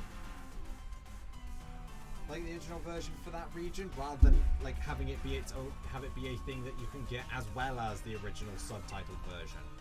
Which I think having the option for both will make people like dubs a lot more. And like, where else would you get like sometimes they make stupid and really bad jokes, but other times it's just silly and fun. It's literally just the dubbers poking fun at how absurd a concept, how absurd the concept for a school to teach a card game is. I mean, it is a pretty crazy concept. It is. And they make fun of it, and it's really, like, they have it be played both serious and they make fun of it, and it's great. It's why I love GX. Like, it's...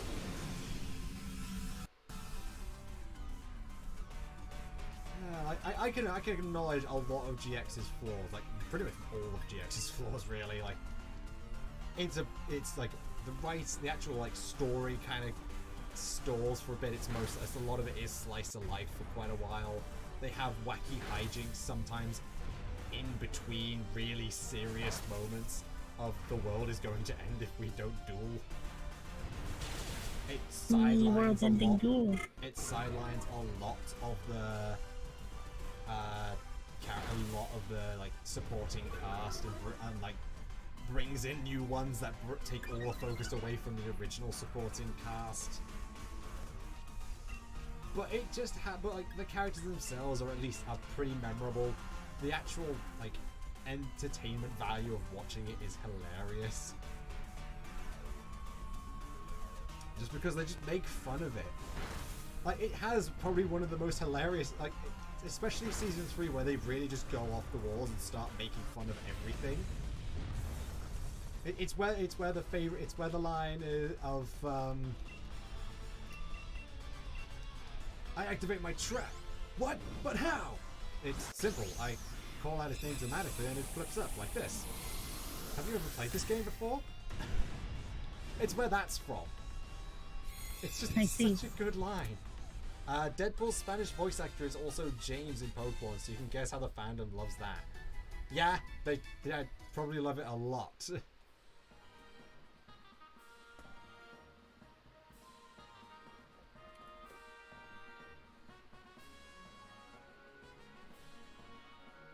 Have you heard like have you heard the I think it was like the Marvel anime?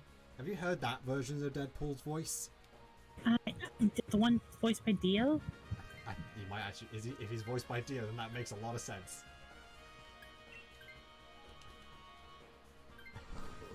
Because it's so much deeper, and it's like, huh, this is, yeah, no, I get that.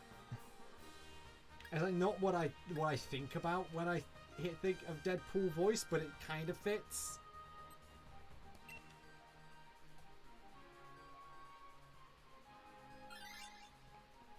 I guess it just goes to show how good the voice actor is, really, doesn't it?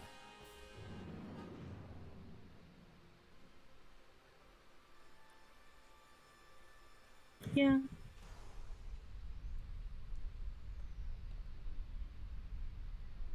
That's a lot of booty. I beg your pardon. Just an episode of Pirate Puns and Jade not knowing, either not knowing or not caring.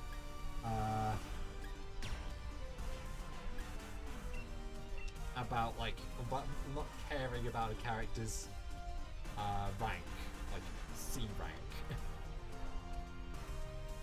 This is so good.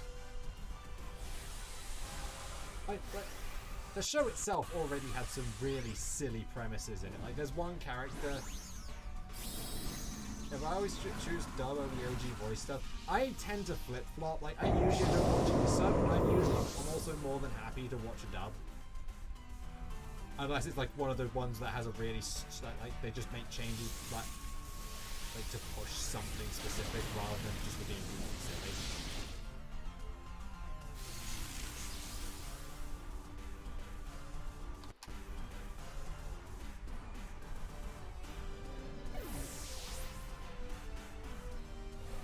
Plus, to me, it's always fun to watch, like, see what they actually changed between the original text and the dub, or at least what they changed from the subtitles to the dub.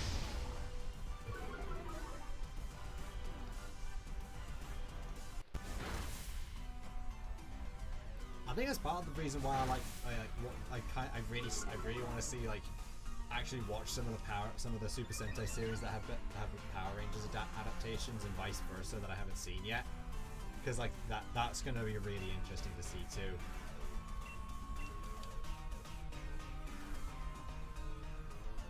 I mean, I don't think Ghost Stories is a recent English dub, or do you mean like Ghost Stories is not recent, or do you mean like the one that you've seen recently?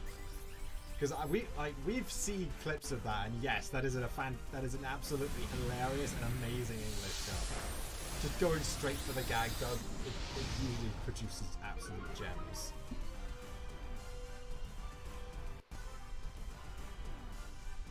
I think it was VR Troopers, but they had like this I think it was a bonus feature on a DVD or a video where it was just them just doing a gag dub, like just the voice, like the actors just having fun doing a gag dub of their own show. I just remember one of the lines was like the female character after they'd all gone into their giant vehicle or robot or whatever, and it's just a shot of the character with like the completely blacked out, because you know they have the motorcycle helmets essentially.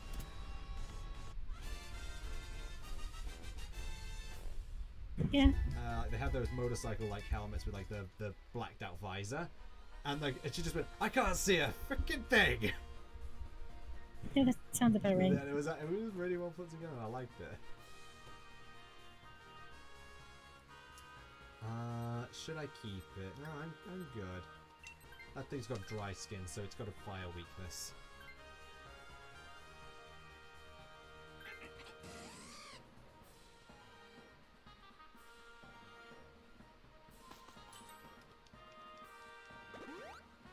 Berries!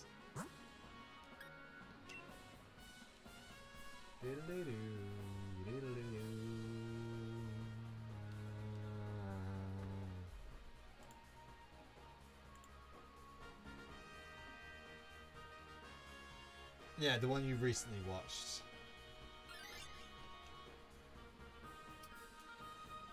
What's one of the better ones? Like in as I said, in because you've seen the pirate, you were there for the pirate episode of GX, weren't you, Laurel? Yeah. Yeah, because like that, like do you remember the whole reason that happened? That entire plot happened. I don't know. I kind of don't remember. Basically, it was like the quote unquote villain for the episode, or I guess really it's just an antagonist. He wanted to make an underwater duel academy. Oh yeah. Yeah, and so he decided to hire Jaden, or at least try to kidnap him. You know, the guy who literally like is unable to stay awake in class. How do you think he's gonna be able to teach? He'll do really good. Really good, yes.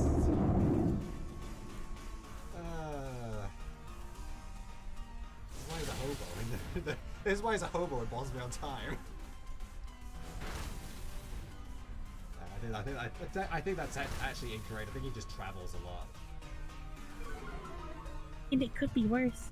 It could be like a certain group in an RP we're in. Oh yes, the hobo fighters. Yeah. Again, I don't know which one would be a better name for them, the bum or hobo fighters. Well, hobo fits like generally more than the British bum, because that usually means butt. I mean, some of them are assholes, so I guess that technically works as well. If you want a cool double meaning.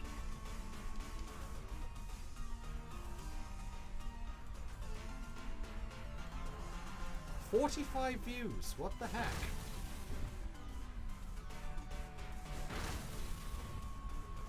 I've gone up to a peak of 4 people watching. Is it just because I'm using tags?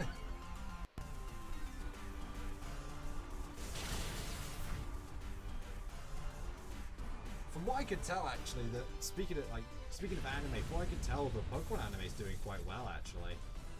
I think they're having like the Ash versus Cynthia match soon for the Masters 8 portion of the show. I see.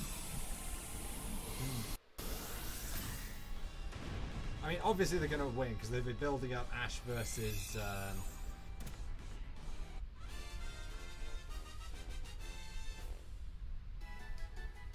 forgotten his name now. Ash versus Go. Ash versus Leon throughout the entire Pokemon World Championships saga. They've been hyping that up. Like they've been like teasing that it's gonna happen. So it'd be pretty weird if they didn't. Yeah, fair enough. Plus, as people have pointed out, Ash has literally got Ash has a powerhouse team this region. Pikachu, Sirfetch'd, Dragonite, Gengar, Lucario, Dracovish. Wants Ash to win, but else says I want Cynthia to destroy Ash's hopes and dreams. The thing is, Ash gets his hopes and dreams destroyed all the time. Yeah, like the only time he didn't was Alola. And that wasn't even like an official thing. Actually, it was. Alola was an official. Well, I mean, league. he isn't. Fair enough, but like, is he considered a league champion? Yes.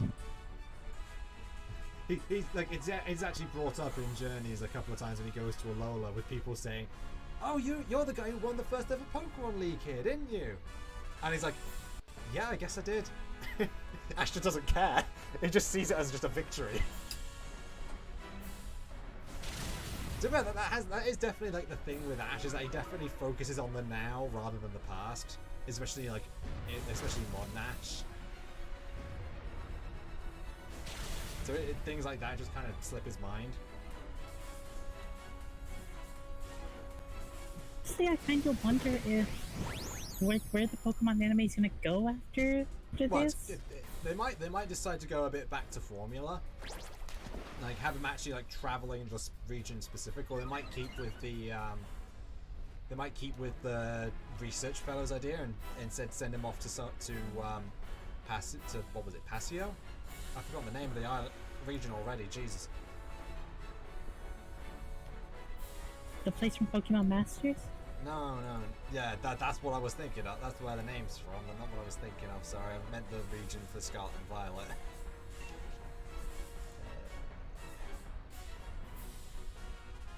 Paldea, that was it. Paldea. I mean, they both start with P.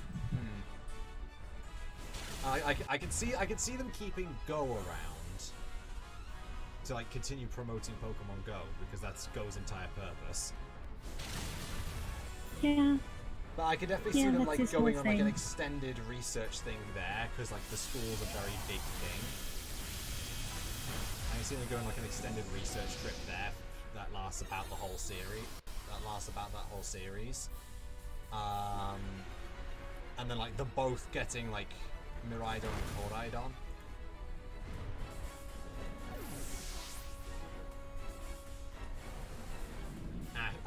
Actually, out of the two, which one do you think Ash should get, Miraidon or Koraidon?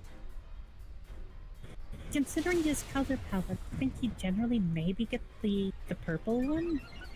Miraidon then. Yeah. That makes sense as well, because he's definitely like a very huge, like he definitely thinks ahead to the future. Well, I mean, think is a strong word.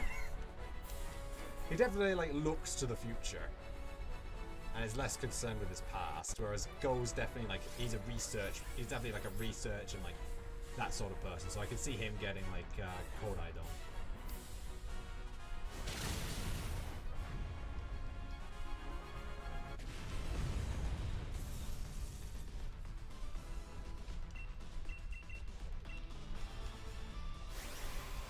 Plus, with how open world, it's possible they might like. Yeah.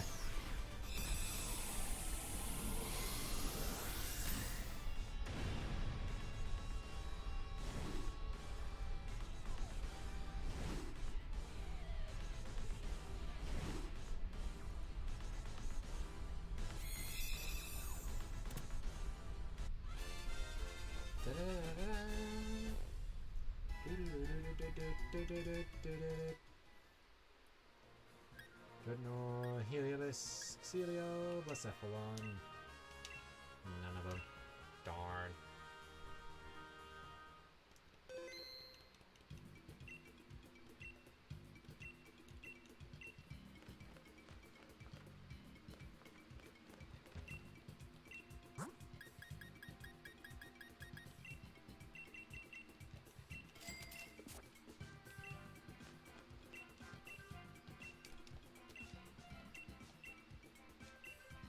Eh, whatever. Go looking for Tapu Lele, I guess. I pressed the button, I might as well. It's not gonna hurt anyone.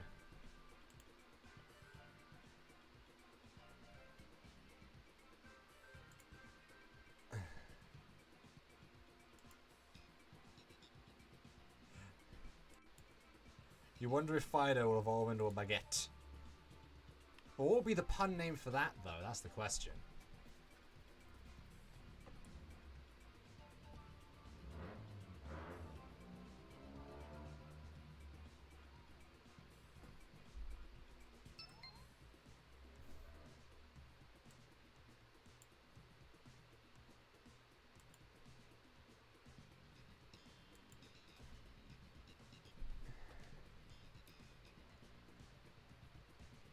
Hello, Evan. Random Evan. Evan. Like, the region's based on Spain, isn't it?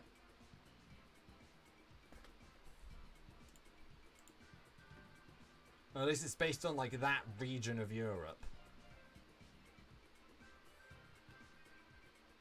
Hang on, what? Hang on. Remind me, where is the Paldea region based on? Ow, my elbow.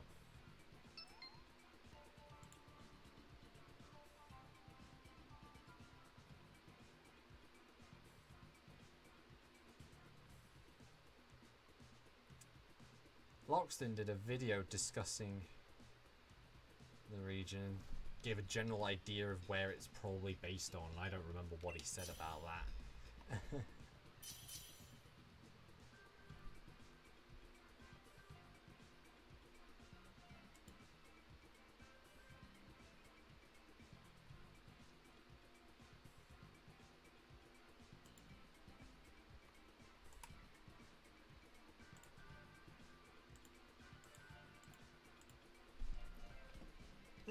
Yeah, let's just go. Don't need a full team for this one. It shouldn't be too tricky. Fairy and Psychic. Honestly, the Lickitung is probably the best one.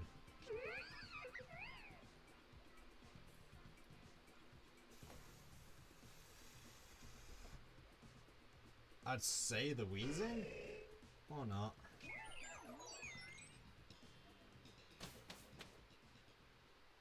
So we're looking for Ghost.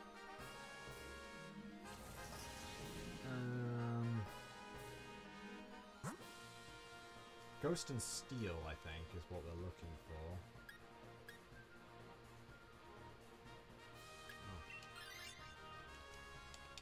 Look to the future, good sir! Change toppings or colors like the cake Pokemon. Yeah, maybe it has like separate forms depending on how you evolve it that look like different types of bread. That'd be kind of cool. To be fair, I like the idea of like Pokemon that are based on like food. That's a pretty cool idea in my opinion. Because in general, it'll usually make sense. Because like Pokemon are already based on so much that having something based on food just kind of works in general. Like Alcremie is like definitely one of my favorites from Galar. Because it's such a funny concept. It's not funny. It's such a... Oh yeah, it is pretty funny, but it's also a pretty interesting concept too.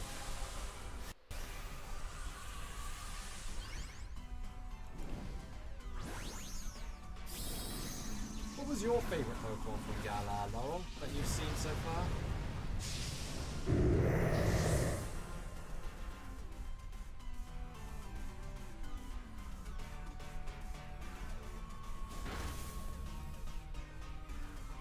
Evolution of him being, of it just being a rock type. There's a little rock hard bread.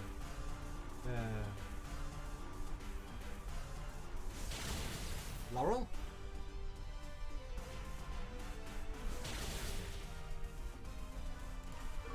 Probably going to get food or something.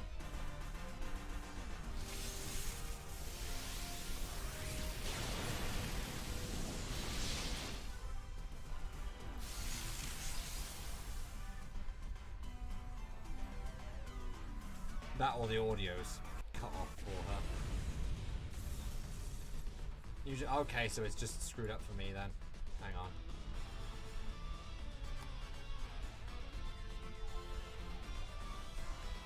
Okay, can you hear me? Yes, I can hear you. I can hear you now too. So it was on my end. I don't know why it does. It decided to do that. It's Discord. Discord's weird. Discord is weird. You are correct. By the way, so did you hear my question or did you not? I don't think I did. What was your question? My question was, what was your favorite Pokemon from Galar specifically? From Galar? Yeah. I don't know. Pardon? It's a good question.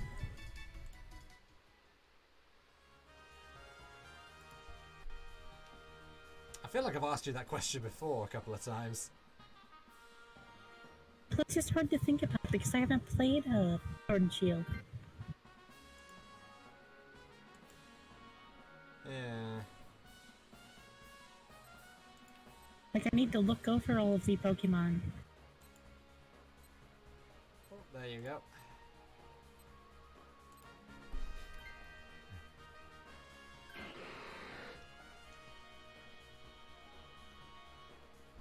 That's always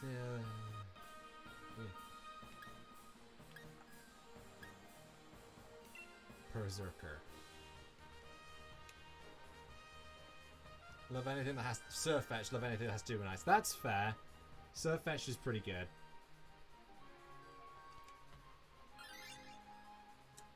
I got a shiny female one, so I called it Smugunavir.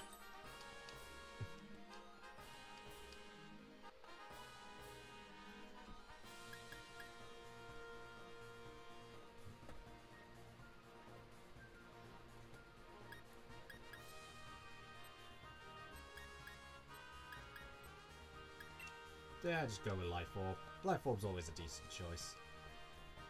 Like, I'd say I'd pick the Gigantamax design for Orbeetle or Creamy. Those two are really good Gigantamax designs.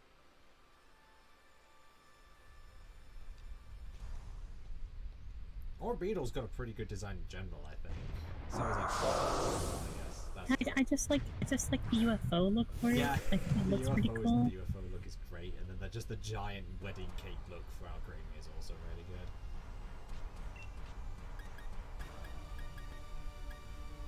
I kind of hope if some of the Pokemon from Galar show up in Scarlet and Violet when they take the crystal form, essentially look like mini Dynamax, mini Gigantamax versions. That'd actually be pretty cool. Like the terrestrial phenomenon, like Now that'd be a good way of tying the two phenomenons kind of close together, having them slightly change form to resemble, maybe not be an exact match, but at least resemble the Gigantamax forms. No, because Gigantamax Alcremi's toppings are usually like every single topping that it can use to evolve, it doesn't change, which I think was just the animators being, or the modelers and animators being, you know, this would just be like a pain to animate as much as it already is, right? So let's just have it have all of them on there.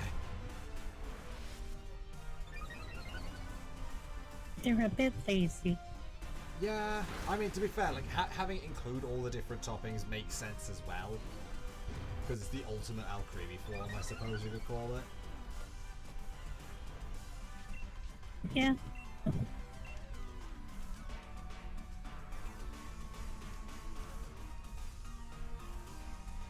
Ah, look, it's someone's dreams. Giant Lafani.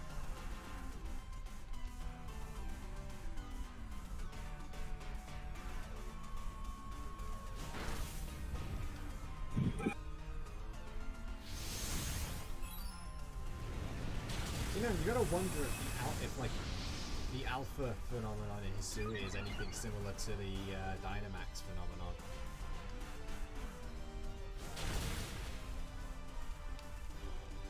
Can't help but wonder that, you know? Yeah. If there is any relation.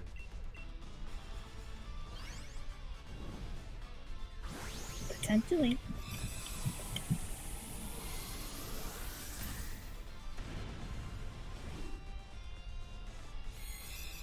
Because it's a very similar like idea. Like the Pokemon gets like a red. The Pokemon has like a red glow to it,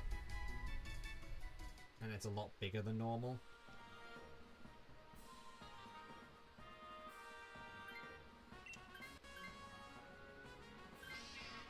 Two of us wanted to switch. Three of us wanted to switch.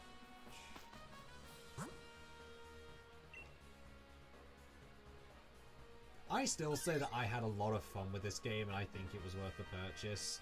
Maybe my expectations of what it was going to be was a lot different from everyone else's. Maybe that's why. Like, I didn't find it boring. I thought it was really cool. I enjoyed all the new Pokemon designs. While the story definitely could use a lot of work, I definitely don't think it was anywhere near as bad as everyone says it is. I had some pretty decent character development for a lot of the other characters.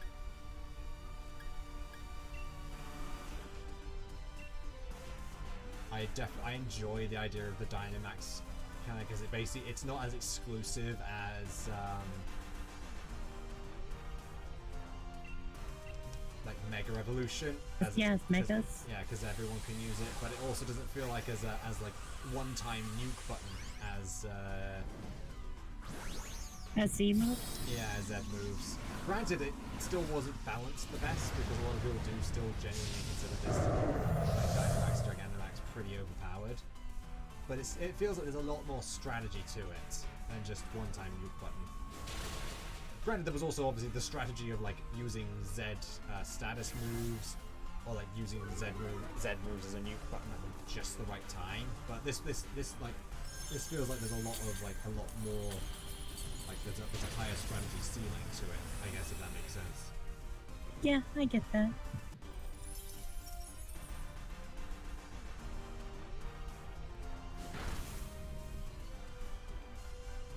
Plus, it allows them to do some interesting things that they wouldn't have been able to do before, like the Gigantamax forms, or like Garboda being essentially just a giant landfill full of like toys and such.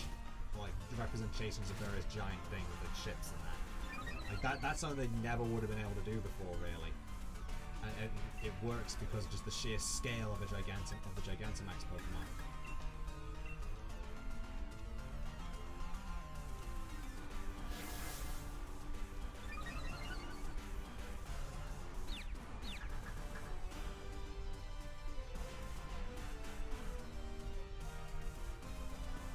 I actually do prefer like the DLC way of doing it rather than just having like the random third game.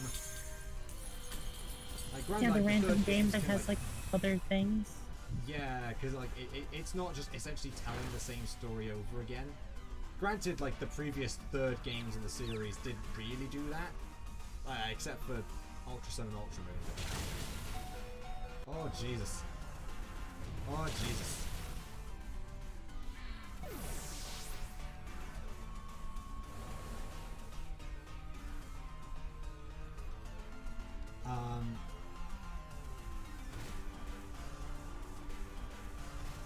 But it's also like I prefer because as the best, like what people consider the best quote unquote third games in the series are Platinum and Black and White 2, really, because they told like a very the Platinum is because it expanded the story, granted a lot more gave entrance to a lot more Pokemon to the region, and like it brought the story up from nothing and gave it a real cinematic feel, along with like the Distortion world was a big puzzle essentially, but it was a really interesting puzzle involving wandering around on walls and such. And it's kind of why people were very annoyed that it was like that Diamond and Pearl was like a quote unquote faithful remake of Diamond and Pearl. Yeah, because people wanted the stuff from Platinum. Yeah, like people were hoping like, oh, perhaps we'll hopefully like add a Platinum side story, like we did with the Delta episode for Omega Ruby and Alpha Sapphire. But they didn't. But they didn't because apparently they just wanted it to be a faithful Diamond and Pearl remake, which Diamond and Pearl themselves were. There's a reason that like people don't. A lot of people don't even remember Diamond and Pearl. I think most people just think of Platinum. Like, I would have been fine if they'd just included some of the story bits from like, even if they just ended on the same thing as like Diamond and Pearl. If they just include some of the story bits, like including Looker for Diamond and for the remakes, that would have been good. Yeah, but they didn't. Yeah. I still don't regret buying the game because I had a lot of fun and I love how they did the underground as well. The Romanus Park thing is a really cool. Just a nice way of getting like a place where you can find all the legendaries in one place. Plus the sort of puzzle aspect to it, I guess.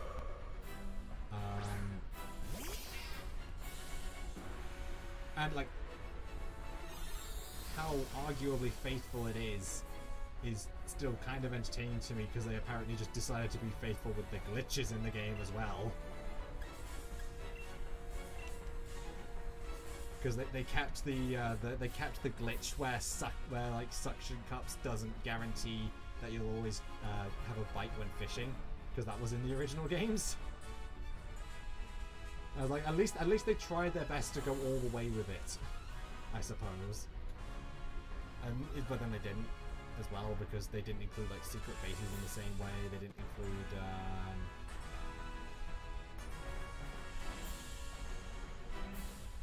There was something specific that I don't remember. I think it was just I think another reason people were annoyed is because it was being a faithful to Diamond and Pearl. They were probably also annoyed because that meant there was no Battle Frontier again.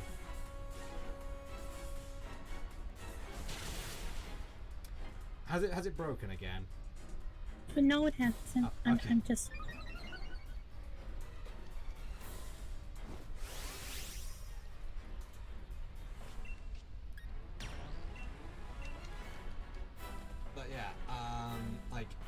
Like a lot of people really like the Battle Frontier, and for good reason. It's a really cool concept.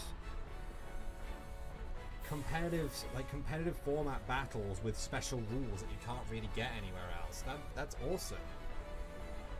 Yeah.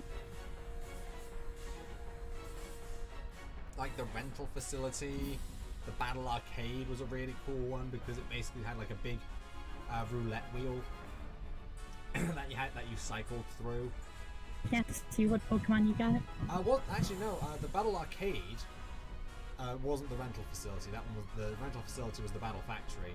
But well, I was thinking about Battle Revolution because there's like there's one of the ones where it's like a wheel and you have to select it. Yeah. there's a wheel you throw And it, like, darts at and it. it's between you and the other trainers Pokemon. Yeah, so it's recommended to send in like a rental team on that one. Yeah. Or really low level Pokemon.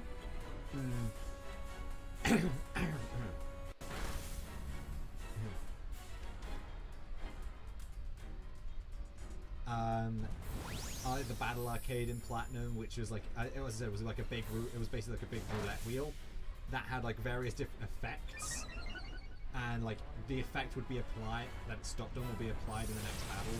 Like there's one where like, oh, the effect is all Pokemon on your team are poisoned for this battle, or all Pokemon on the opponent's team are poisoned for this battle. Funny poison. Yeah, or was like, I think one of them was like there would be like a specific weather in the battle, or like one team's Pokemon starts at 2/3 health. I think was another one. So there was like there was like section one. There was like it could be like all Pokemon on the team on like one side's team has a status condition. All Pokemon are given a specific held item. I think was another. Or like all your Pokemon like get healed during the battle or something.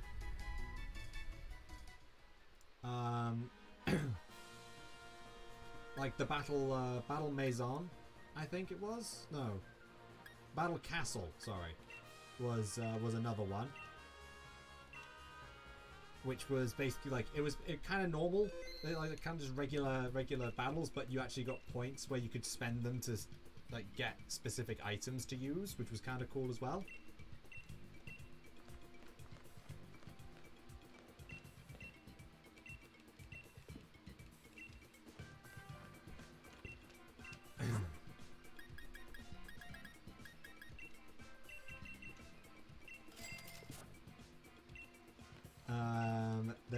Another really cool one was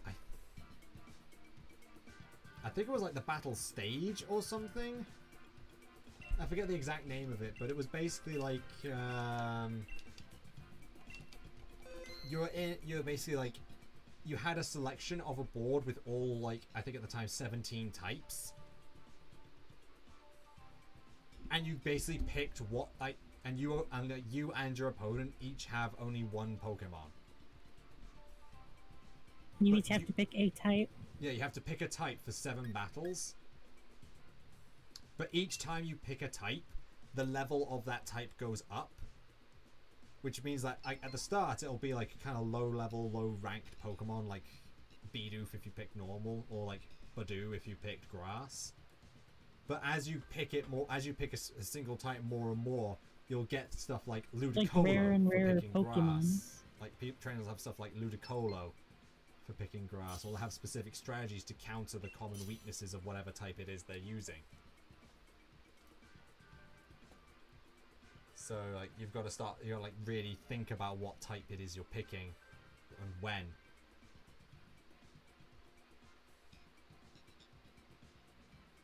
Like that sort of thing is like really cool to me. That sort of battle ideas, which is why people love the Battle Frontier so much, really, isn't it? Sorry. Huh? Why are you apologizing? I was listening. Because I interrupted you and you went a bit quiet, and I felt like that was because I interrupted you a bit. No, I wasn't saying anything. Ah, okay. I'm sorry. I don't know why you're apologizing now.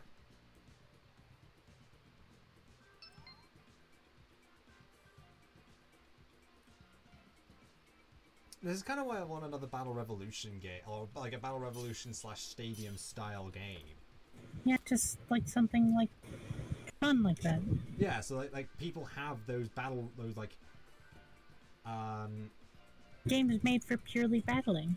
Yeah, so people have like those fun battles, so they don't constantly ask for like Battle Revolutions and stuff like that. But like, well, they don't constantly ask for the Battle Frontiers back because it's not like they're gonna do it. Yeah, that's fair, Pinata. Yeah, it would just be rude to like talk over you. Sorry, I just get really self-conscious about it. I get kind of hyper acute to like a perceived Hyper mistake. fixated. I think like hyperacute's like a perceived mistake, and my brain kind of locks onto it like that as being an actual mistake I've made. If that makes sense. I see. Like you tend to think like something's bigger than it is. Yeah.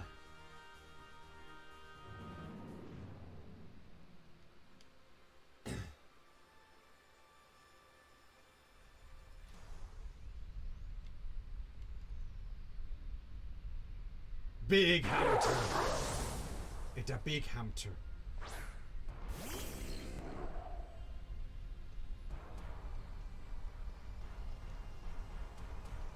Hamster. Funny hamster. Big floof.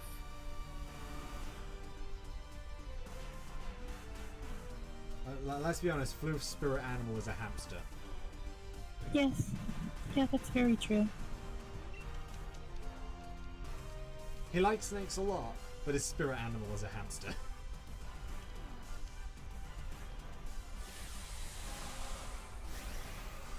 Where Floof to see the giant hamster? I don't know where Floof to see the giant hamster.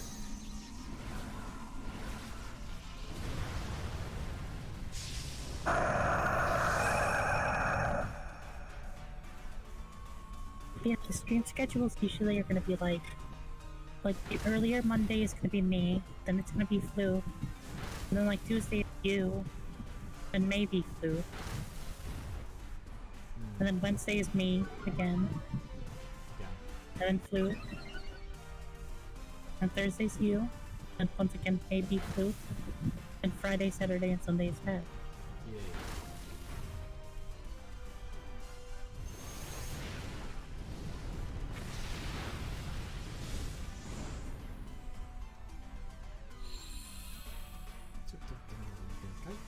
Explosion.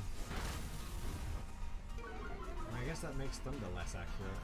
I think that's how it works. Like, I think Thunder gets like goes down to 50% accuracy in strong sunlight.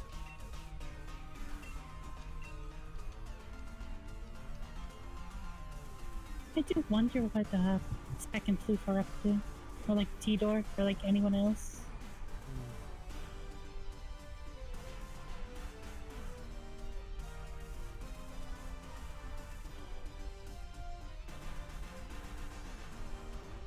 If they were to add more terrain and weather effects, what one of those would you like to see?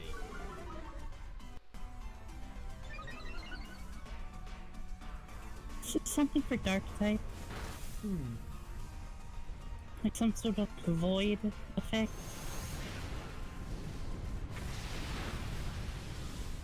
I asked because, like, talking about the strong sunlight got me thinking about combinations, like how rain and electric terrain have like a special animation when they're both active at the same time, like a thunderstorm, and then that got me thinking about the like the Pokemon, like the Midwest, I forgot what the Cascade region project that Lockstin was doing, and how that basically had like a weather for like each type. I think for Dark type, he said it would be like I think for Dark type they had it as Blood Moon for the Dark type weather, which I think would work quite well.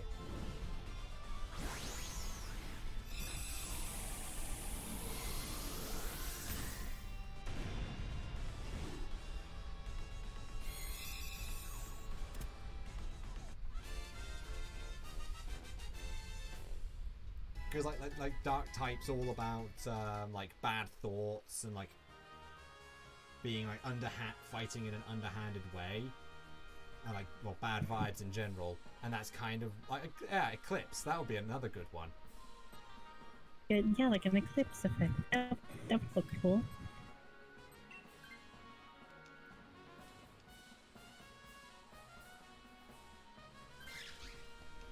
Arthur has taken the Morpeko.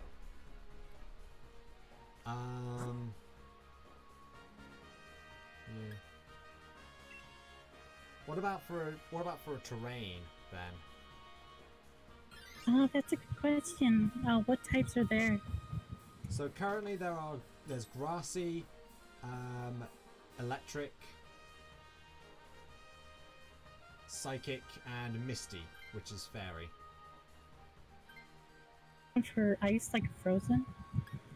Ooh. I mean, it'd probably be better than hail. Nobody likes hail.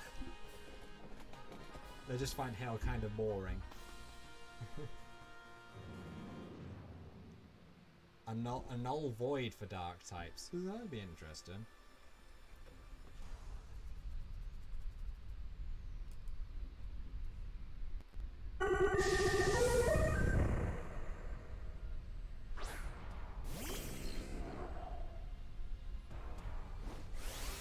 I was thinking maybe like one for dragon types. That like halves the power of fairy type moves. And like does some does something else with Pokemon on the ground, like excites them. I call it like arcane arcane energy or something. Or arcane or like draconic terrain with like arcane energy fills the field or something.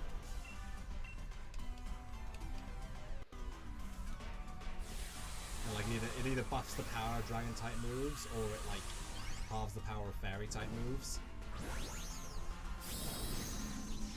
Probably buffing the power of dragon type moves because the reason nobody runs because the reason people consider Misty Terrain the weakest terrain is because it doesn't increase the power of fairy type moves, it just halves a specific type's power.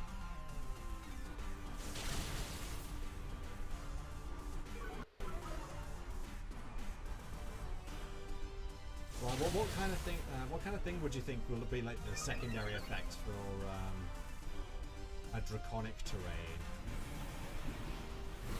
Because it all does secondary effect, like electric prevents Pokemon from falling asleep or on the ground. Grassy heals Pokemon on the ground at the end of each turn. Misty protects from all status conditions, and Psychic protects from priority moves. Maybe like something to do with like the dragon's will or something, like preventing paralysis. Possible.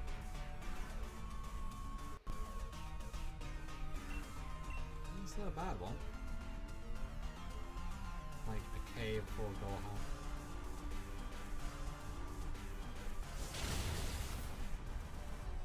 I mean, that's not a bad. That's also not a bad one. Increasing dragon type power and also decreasing fairy type stats because of all the dragon's horde. That's not a terrible idea. Maybe that could be the name of a move, Dragon's Horde. Like yeah, maybe. Like it's specific, a dragon type move that deals super effective damage on or like just a steel type move that's specifically targeted at like weakening fairies or something. I don't know. Like just a dragon type move that weakens fairies. Maybe not does damage, but like lowers like their stats or something. That'd be pretty interesting. Like it just throws some of its horde at a fairy.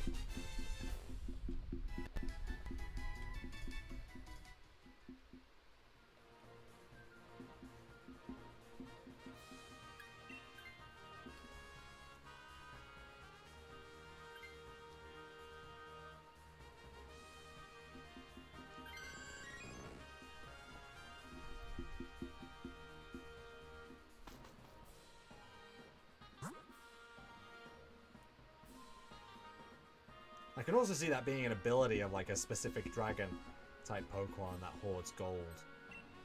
Like one based on a like a more Western dragon? Yeah. Like a Western dragon based Pokemon is like it hoards gold. And because of all that, it like has an ability that weakens fairy type Pokemon. That'd be pretty interesting, I think.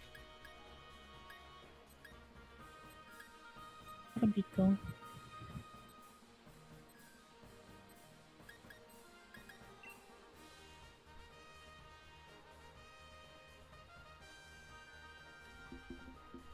Oh, another new person. Hello there, Sismon. Hello. I hope I pronounced that right. And let me do that. There we go.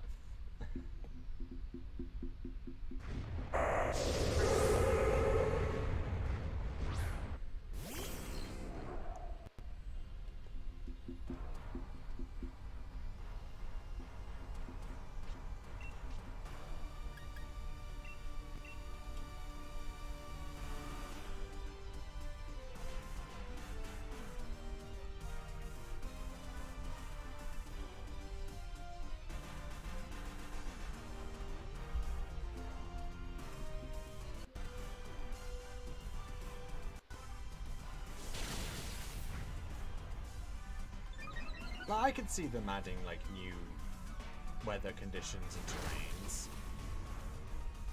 Like maybe not necessarily one for each type, but I can see them adding some more.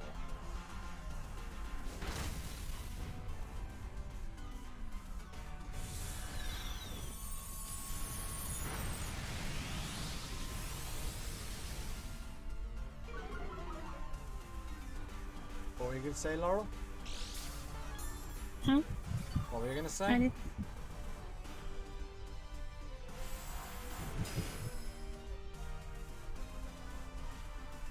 They probably won't. Probably not. I think they're kind of happy with the 4 of each that they've got. Although they still totally should give cast form a rock type form for Sandstorm.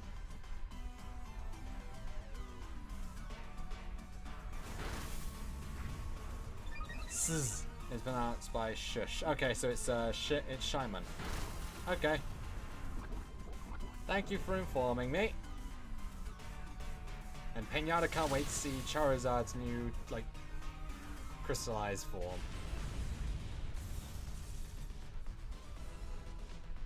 You know they're gonna do it. Yeah, they are.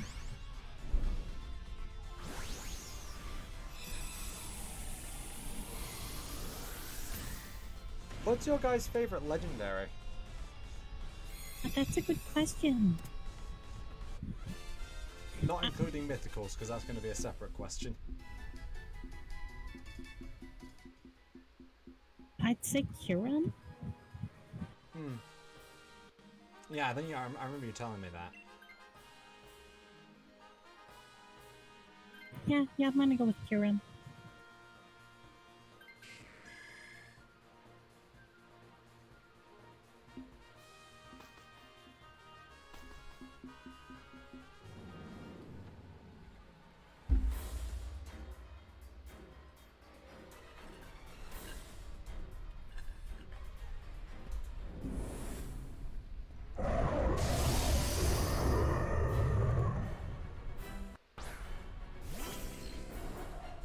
The question goes out to you as well, Shyman, if you're still there.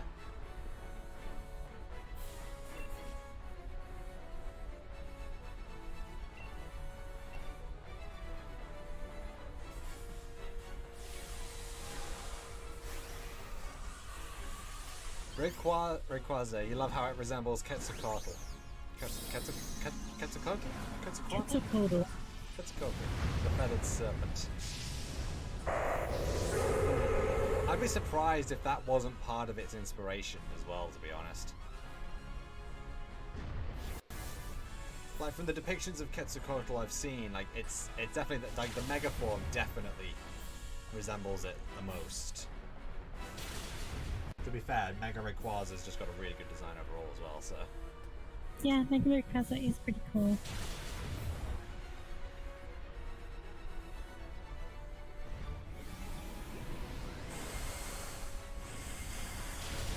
And Blacephalon is now down.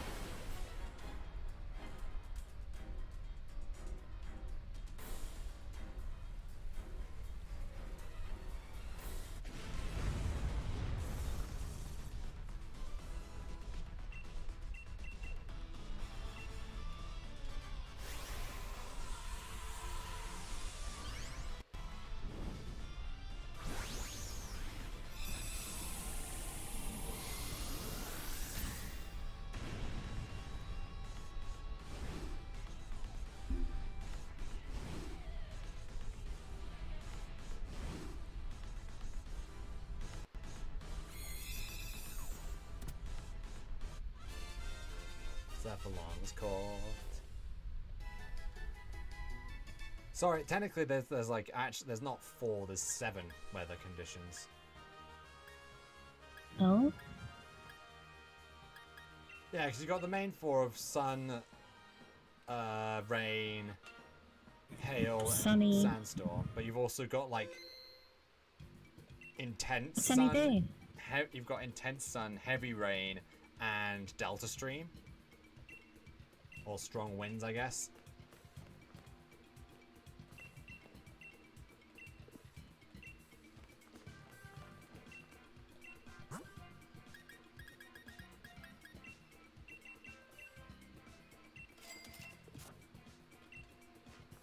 Yeah. But isn't Delta Stream just Rayquaza? Yeah, like delta stream, intense sun, and heavy rain are all Just like the Primal. primal and mega are all the Hoenn trio, yeah. But they are still technically alternate weathers. Or Kukulkan, the same thing. Fair. What about your favorite mythical Pokemon then?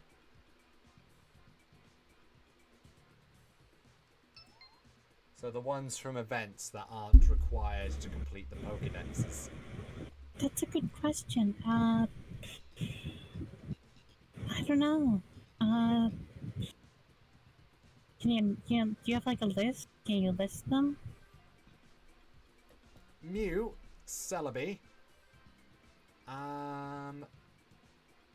Jirachi, technically Deoxys, at least used to be. Shaman, Manaphy, Darkrai, Arceus, Victini, Meloetta, Genesect. Yeah, I think Meloetta. That's fair. The song Pokemon.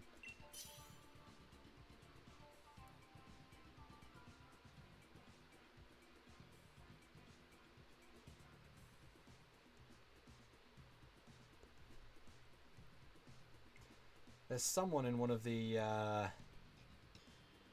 art groups I'm in that's been doing different forms for Meloetta. Oh, that's cool. Just Aria and Pirouette form. That's cool. Yeah.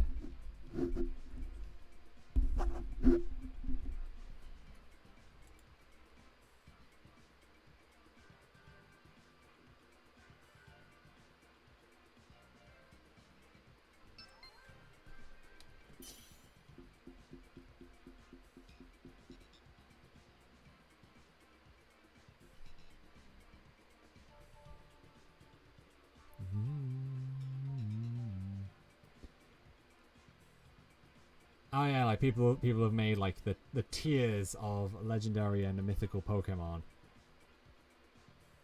Yeah, to like list how strong they are, I'm guessing. I think there's more importance in general with the.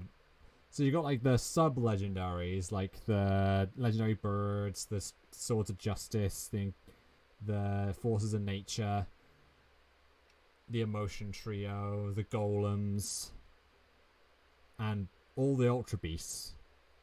So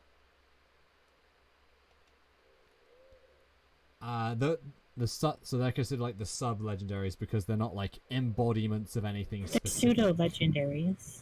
No, not pseudo-legendaries, the sub-legendaries, as in the ones that like they're generally considered a lot more like commonplace. Or like they're considered more... They're more common? More local, I suppose is the way to say it. They're like local legendaries. And not like they're not like representative of big overarching concepts, like as they call them, full legendaries, like Ho-Oh being like an incarnation of rainbows and resurrection, Lugia being an incarnation of just like sea currents, Kyogre being the being that made oceans, Groudon being the one that made land.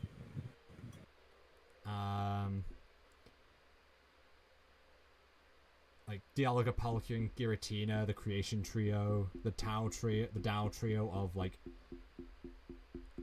Reshiram, Kyurem, and Zekrom. The life cycle trio of Xerneas, Yveltal, and Zygarde.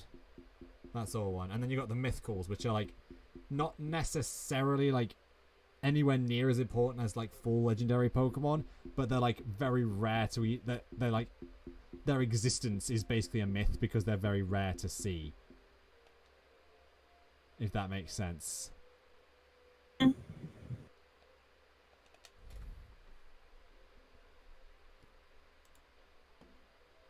Even though, you know, Shaman canonically travel in huge flocks. It's just a bunch. Yeah, Darkrai's got a really cool design. It's definitely like it fits the idea of a living nightmare. And what were you saying, Laurel? You kind of cut out in the middle of it. There's just a bunch of Shaman. Yeah, just like... at least that's what it's depicted as in the anime. They tend to like travel in like big flocks or herds or however you want to... Whatever the name is for a group of hedgehogs. And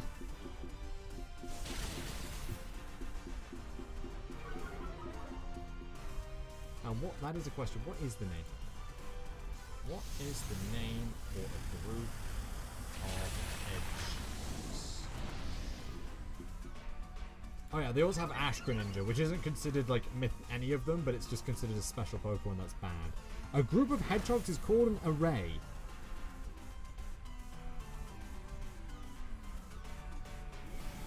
An array? It can also be called a prickle of hedgehogs.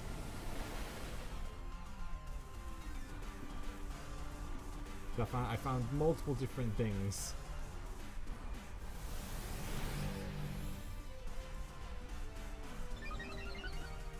Yeah, because I've heard some people call I guess some people call them. Oh, yeah, it's not called a prickle. That's just something that people made up. Okay, so yeah, it's actually scientifically called an array of hedgehogs. I see.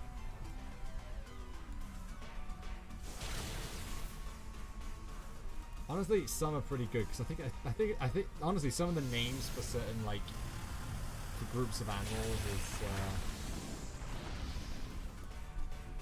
pretty good because yeah, a group of hippopotamus is called a bloat.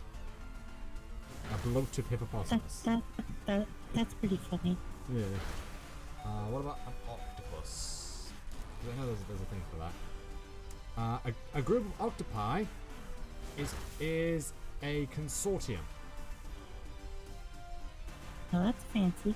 That is a pretty good one, yeah. I remember that's that it's fancy. Yeah, it is. Yeah, it is pretty fancy. You are correct.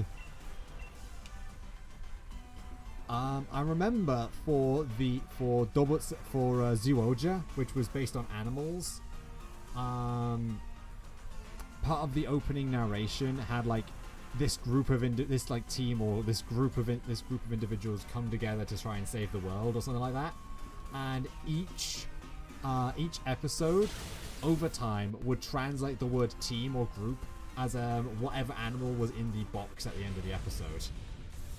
Because at the end of the episode they'd have like a thing like, oh, guess which box the animal of the day, the animal of the week is in, and then it would basically like open up, reveal the animal, and they'd give a bunch of facts, and they'd actually use the group name for whatever the animal in the box was going to be. It's like for when they had a hippos, they said this bloat of individuals or something like that, which I thought that's a pretty good little localization thing. That's why I like Overtime. They had little things like that. That's actually quite cool.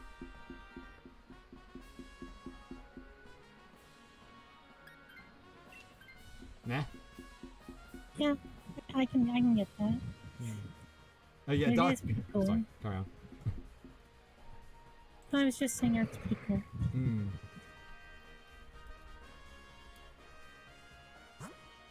Oh, Crabs is also called a consortium.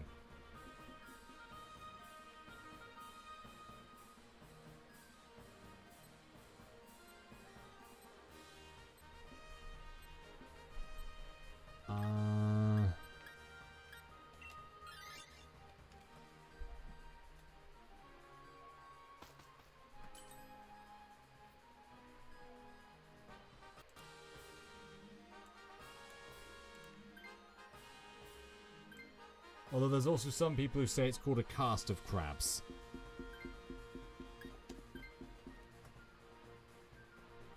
So that there's two different ones there. A group of frogs is apparently called an army, colony, or a knot of frogs.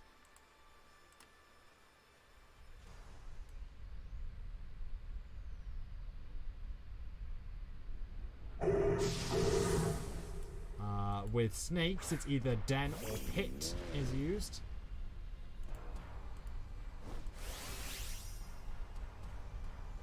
Apparently a group of mice is called a mischief. At least according to this one link I found, it's called a group of mice is called a mischief. I like that. Do you want to hazard a guess as to what a group of armadillos are called, according to a Facebook post? An army of armadillos. I'd love that. But no, it's called a roll of armadillos. Oh, I get that, because they roll about. Yeah.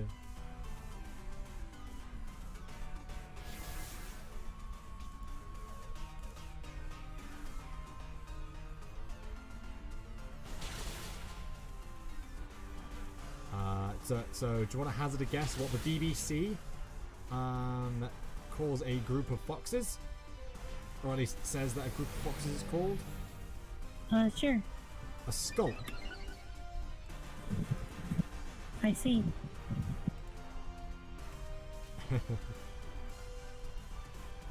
Do you want to hazard a guess what a group of platypi are called? What are they called? A paddle of platypi.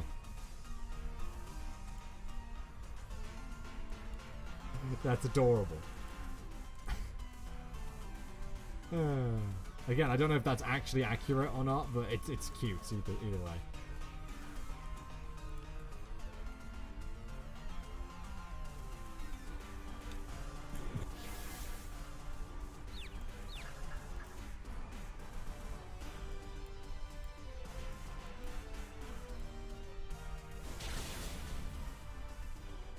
Here's another potential one that I don't know if it's true or not, but apparently one for sharks is a shiver. I don't care if some of these are fake, they're just so funny. There.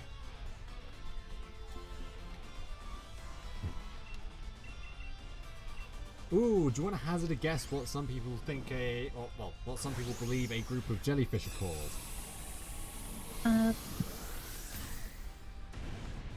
A jam? Again, I'd love for that. I'd love if that was actually the case. That would be amazing. I think the shark one's real. Yeah, it's possible.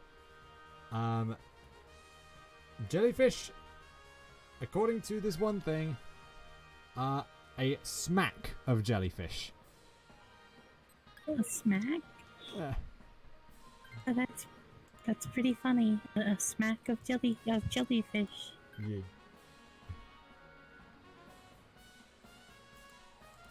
I can't believe it's already almost 3. I know, it's kind of crazy, isn't it? I think we'll have about enough time for one more. Like, times flew by. It's because we've been able to actually chat. Yeah, that's true.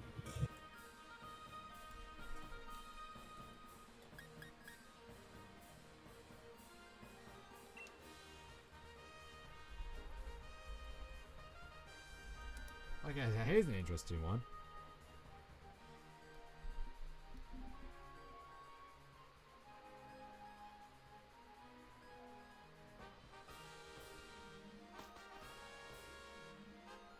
Yeah, that's very true, Pinata.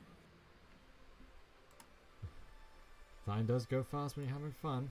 That's why the good times end so quickly. Yeah. Yeah.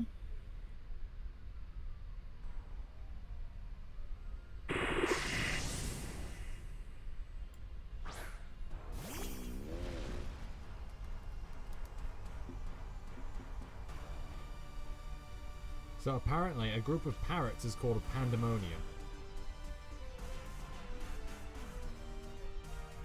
A pandemonium of parrots.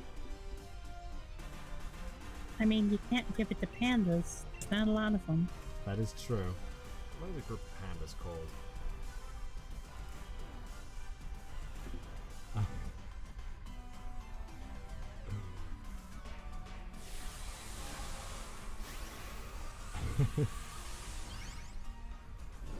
So you got a cupboard of pandas or a bamboo of pandas, but I think that there's one specific one that that very much fits.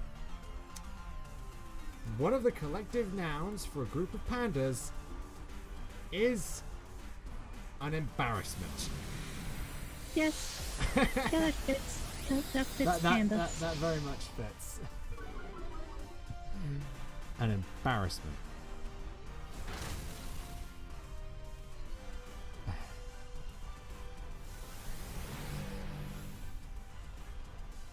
An evolutionary mistake. I don't even know if I could consider an evolutionary, if it's just evolution. It's just them deciding that it's easier to eat bamboo instead of what they're supposed to eat. I mean, they can only breed 2 days out of an entire year, and then they only choose to raise one panther cub at a time.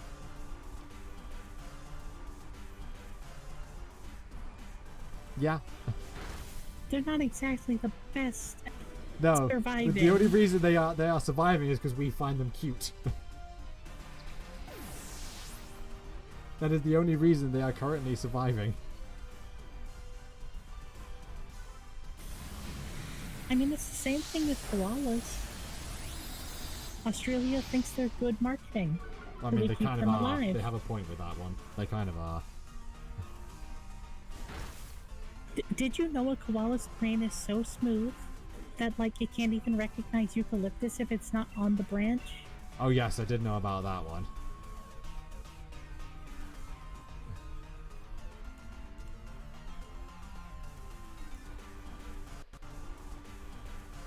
Like, if you put a plate of eucalyptus in front of it, it will starve. Because it just does not know that it's an eucalyptus because it's not on a branch. Sloths are 3 times faster on water, so yeah, evolution is a jerk. To be fair, yeah, evolution isn't specifically... It specifically, like, weeds out the specific... It weeds out, like, the worst attributes because the ones with the worst attributes don't survive. Or the worst mutations don't survive to breed as easy as the ones with the more beneficial mutations. And that's basically all it is.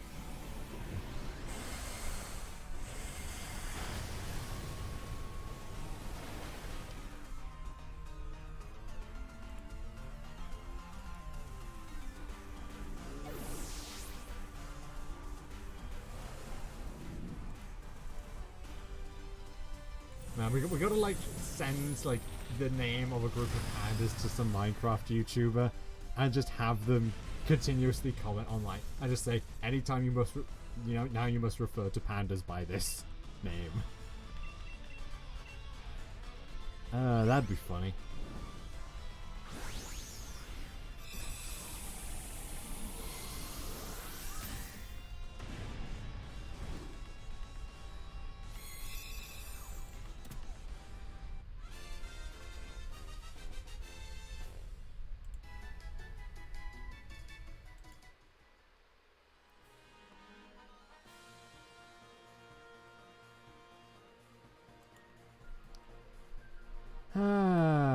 We have good fun here.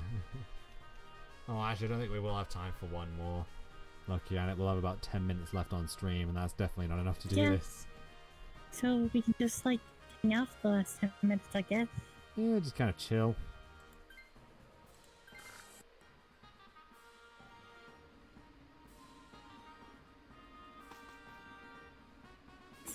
So Fifi, anything on your mind? Good question. No thoughts, head empty.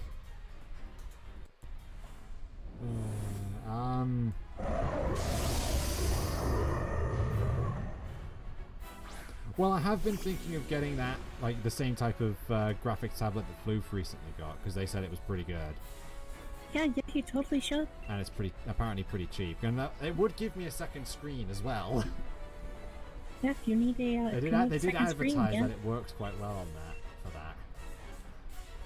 Yeah, I think you should. Plus, the fact that it's like 170 quid might make me, might motivate me to use it more. To draw on it more. Yeah, it will actually motivate you to draw. Because, like, I don't want to waste 200 quid. Because you do need a lot of motivation to draw. It's not that I'm lacking motivation, it's just that I'm a procrastinator, so I do everything else before I just end up, like, going, later. And I never end up doing it. So it's less motivation, more procrastination problems.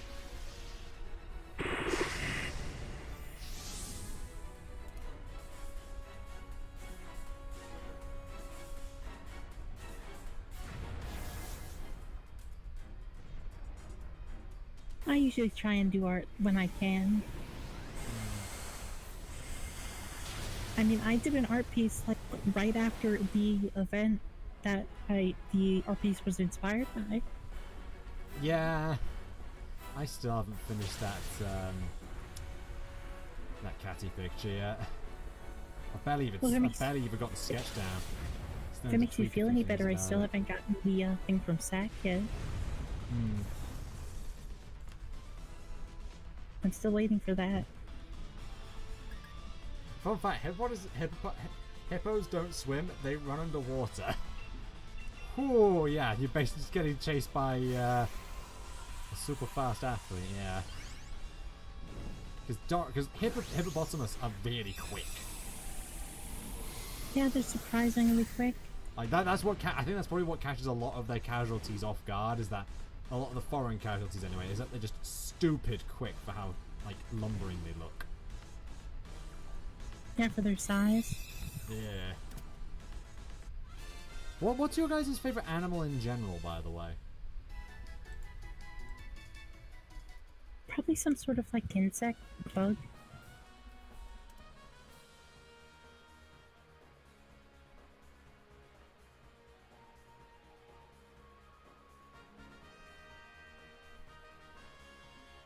Yeah, they're not fat. It's entirely muscle.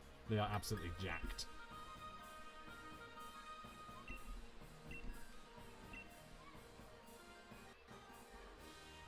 What about you, Peñata? What's your favorite animal?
Ugh, I'm so bad at actually doing that, huh?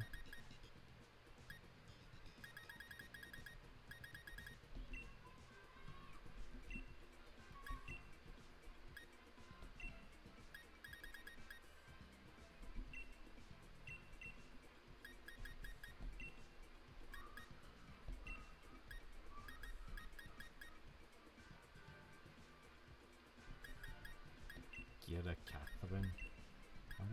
What did I call it that? Oh, that's Sway, yeah. Favorite animal has to be wolves. It's just bigger dog, but extra fluffy. I mean, that's fair. Wolves are a lot of people's favorites.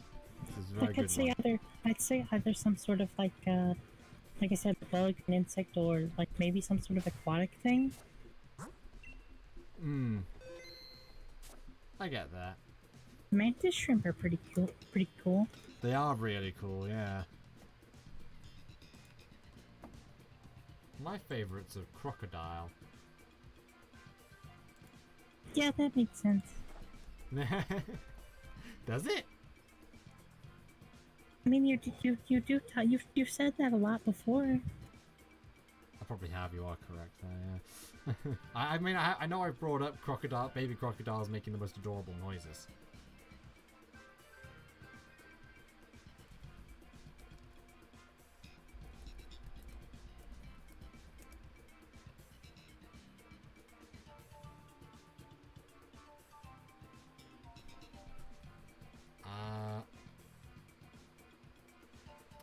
I can't find anything that gives a specific name for a group of mantis shrimp, but apparently a group of crocodiles is called a basque.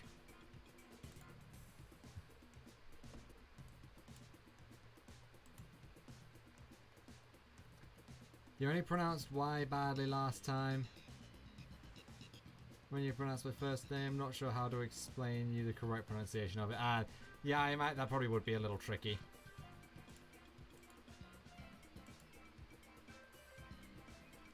Since I'm not a native speaker to, well, that language. It used to be dolphins, but then you found out how horrible they are. Yeah, that's fair. They're conniving little things. But anyway, thank you all for watching, and thank you for coming to watch Laurel Peñada. Yeah, this was fun. Yeah, definitely for coming to co-commentate. You're welcome. We were 2 views off 69. Not nice. Not nice.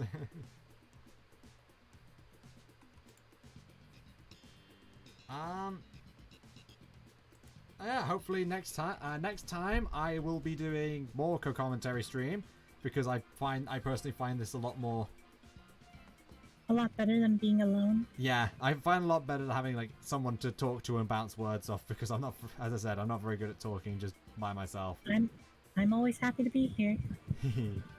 I will be playing Pikmin 3 Deluxe, so that should be quite fun. And I will see you all next time, I think. Tatty bye! See ya!